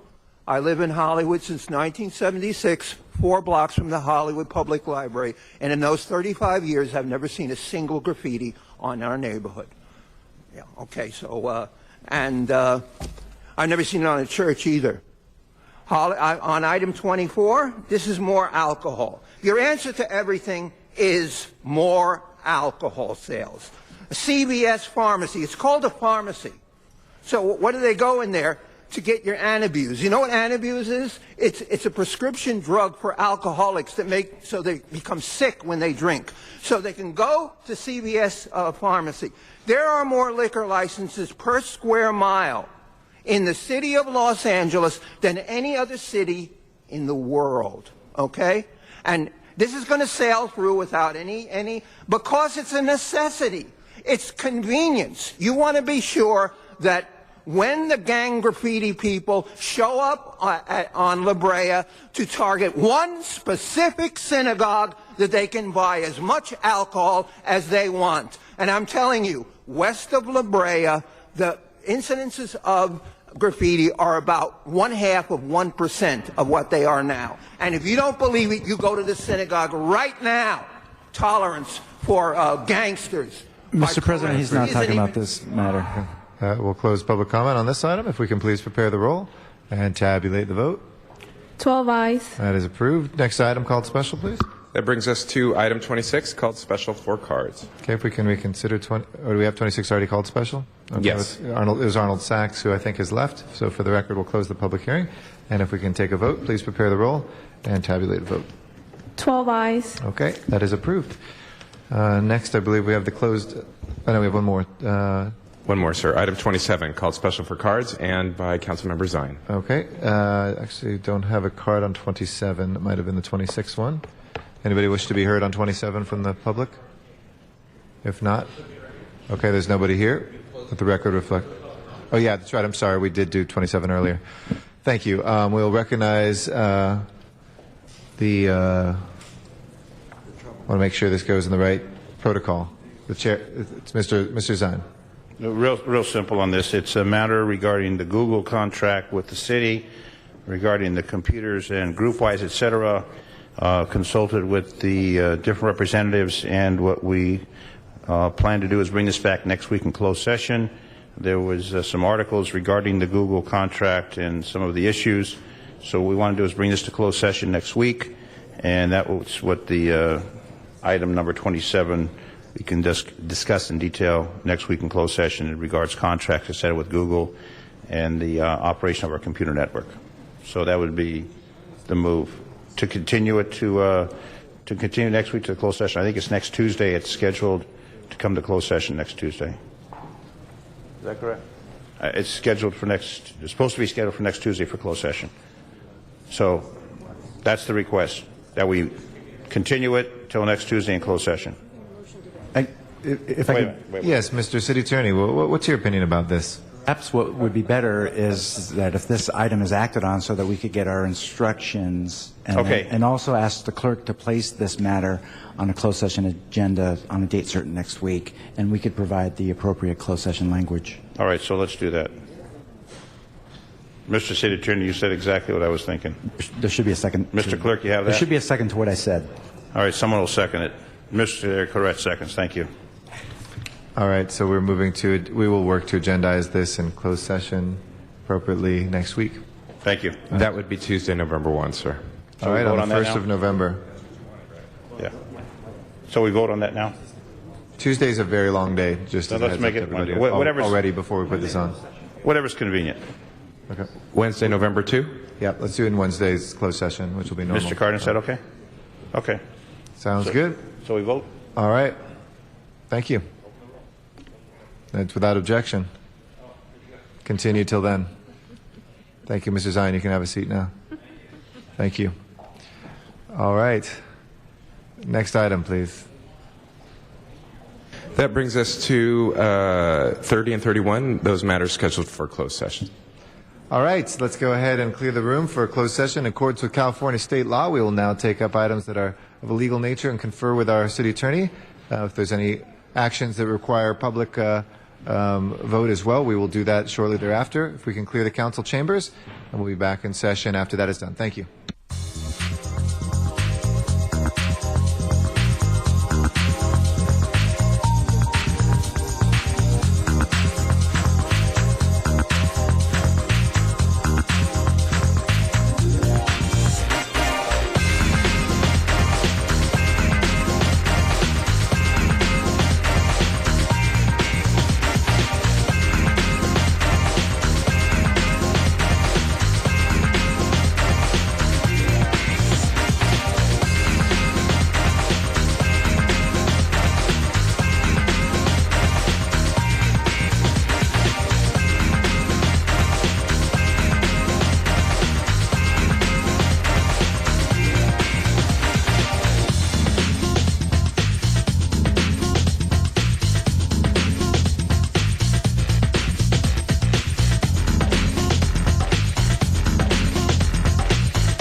investigating a series of bizarre and disturbing attacks that have left children in cities from coast to coast injured and fearing for their safety.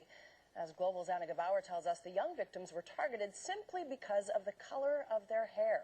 Say better, and while we begin with an Eyewitness News exclusive disturbing video of a gay man being beaten in Queens. The individual was attacked simply for his orientation, and we're just not going to tolerate it.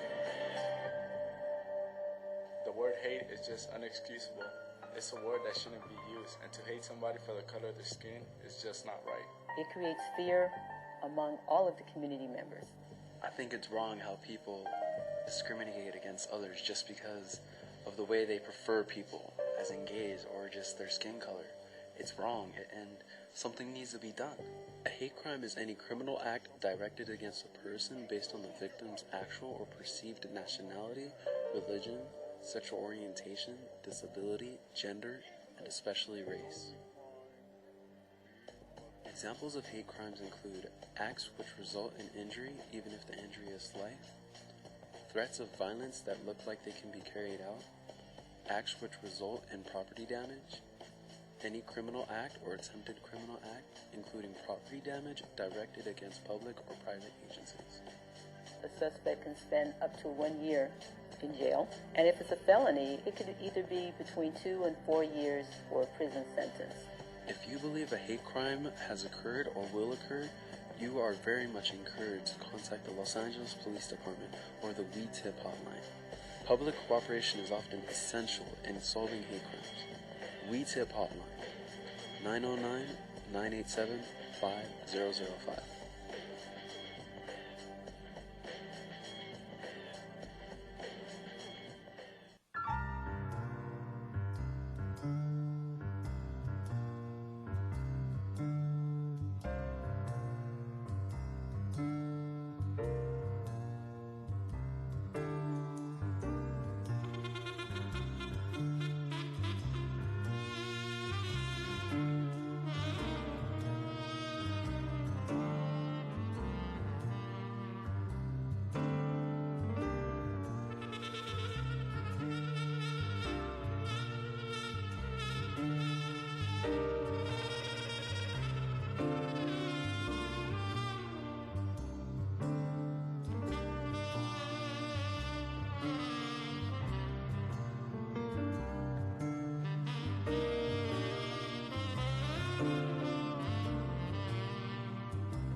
never had a traffic accident like this before, where a teenager has decided to run from the police and been struck by a motor vehicle.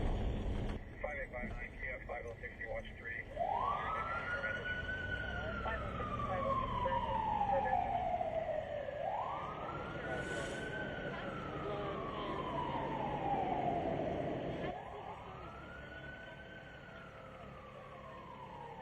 Curfew laws restrict the right of juveniles to be outdoors or in the public places after 10 p.m. until sunrise the next day.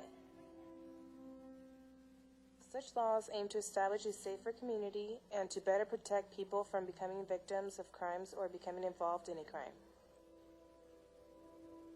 Most people don't agree with our curfew laws and would rather run the risk of being picked up by the police and ticketed for violation of curfew. However, they are more likely to run into the many real dangers that face us every time we go out at night. We have found that kids out so late are normally caught up in violence, traffic accidents, and when we, that's no good.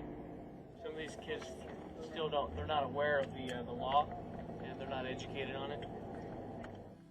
Drinking, drugs, sexual predators, and gang-related activities are only few of the dangers we face regardless of how young or old you are.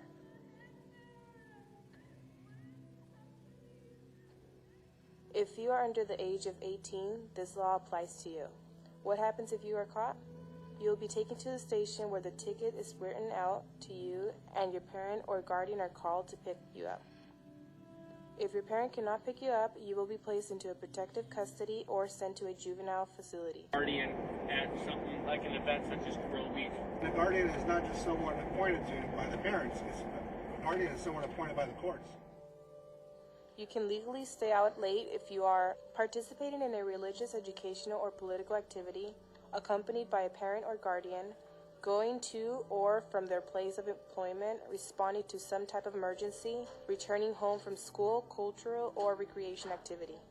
And that's our message, is not only enforcing the curfew violation, but also educating them that they need to stay home and stay safe. The curfew laws are not just here to protect us, they're here to protect the safety of everyone in our community.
All right, we have come out of closed session, back live in council. Mr. Clerk, next item, please. Mr. President, that brings us to item number 30, just discussed in closed sessions. There is a recommendation for settlement in the case entitled Teresa Anderson versus City of Los Angeles in the amount of $750,000. On that matter, open the roll, close the roll, and tabulate the vote. 11 ayes. And, Mr. City Attorney, comment from you, sir. and for the record, in closed session, the vote was 12-0 with council members Perry and Reyes absent. Mr. Clerk, next item, please. Mr. President, council has motions for posting and referral. Posted and referred. There are excuses on the desk. Councilmember Reyes requests to arrive at 11 on November 18 due to city business. A motion is required. Motion by Mr. Labange, second by Mr. Rosendahl. It's approved. And Councilmember Alicon requests to be excused on November 29th for personal business. That meets council policy. That is approved. The desk is clear. Announcements, colleagues. Announcements, Mr. Labange. I just thank you. I was away at the Department of Water Power up in Owens Valley. I came back and I went up to Canada for the Get to Know program, a program that's very inspiring for all young people to get into nature, to get into the mountains, and we'll have more. And Mr. Krikorian, I want to make a report to your committee at some time in the future. Thank you. Mr. Labange, I understand you're in nature every day in Griffith Park. It's true, but then as you're exploring the nature trails. That's right. Thank you. If you want to walk in Griffith Park, see Councilmember Labange. Any other announcements, colleagues? Seeing none. Adjourning motions? Anyone adjourning motions? We do have adjourning motions. Start with Mr. Labange. Please stand. In the chambers, please stand. Mr. Labange, adjourning motion. Members, I ask that we adjourn in memory of Lorenzo Angelo DiCarlo. His son Peter is a longtime employee here in the CAO's office, but Lorenzo was born in San Pedro in September 1924. He married Louise Ann Como in 1947. Together they proudly raised 5 great sons, and he spent his working career at the DiCarlo Baking Company with his successive owners. The company was founded in 1906 by his great-grandparents, and he was instrumental. This is a real San Pedro family, a real San Pedro man. Throughout his life, he stressed to his children and his grandchildren the importance of the love of God, love of family, and the lifelong value of education and the satisfaction of working hard at one's choice of career. His family will remember and welcome, always a welcoming environment. He and Louise created their home for their family and friends, especially summertime barbecues and holiday gatherings. He's survived by his 5 sons, Larry, Peter, John, Richard, as well as I said, Paul. He also survived by 8 grandchildren, and many, many nephews and nieces. A very much loved man. I ask we adjourn in memory of Lorenzo Angelo DiCarlo. All members? All members, please. Thank you very much. Also, I ask we adjourn in memory of Archie Savage Jr., who just passed away this Monday. He was born in 1929 in Memphis. He was one of 11 children. He served the United States Army during the Korean conflict and was one of the first African Americans to be, after the war, to serve as a special agent for the United States in counterintelligence throughout 22 years of service in the Foreign Corps in Europe and Asia. His second career, he was in the administration in the University of Denver, where Condoleezza Rice was one of his students in international affairs. The last 15 years, he served as the director of the Office of Affirmative Action for the University of Connecticut Medical Center. He was active member and is a senior warden of St. Mark's Episcopal Church, a great man who was loved by his family, including his wife Susan, 2 daughters, Barbara and Karen, and his son Carl. I ask we adjourn in memory of Archie Savage. And also, members, I ask we adjourn in memory of Denny Hall, a Los Angeles resident. He was only 54 years old. He was working in a movie in the South, and he succumbed to a heart attack working in New Orleans on Common Law, a USA Network production. He was a great cinematographer by trade who could walk into the room that was deadly quiet or filled with negative energy and completely turn it around. He was loved on the crews that he worked. He was a very special young man at 54, and I ask that he be adjourned in his memory for Denny Hall, survived by his wife Julie and his son Noah. Thank you. And last, I ask we adjourn in memory of Margaret Tate, who lived a full life to 93 years old, was born in Georgia, came out to California, was in the Wilshire Chamber of Commerce business, one of the first women back in the early 60s selected to a financial institute to be a vice president. But she also, they met at the very famous Ambassador Hotel.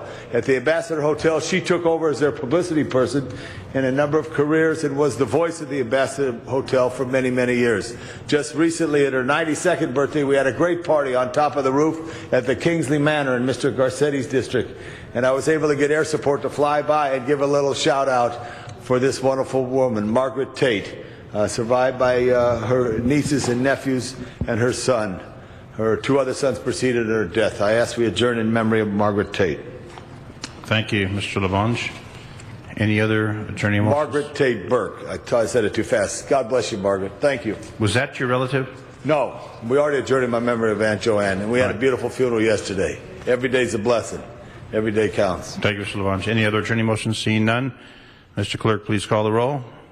This concludes this meeting of the Los Angeles City Council. At 1:45, we will return on Friday.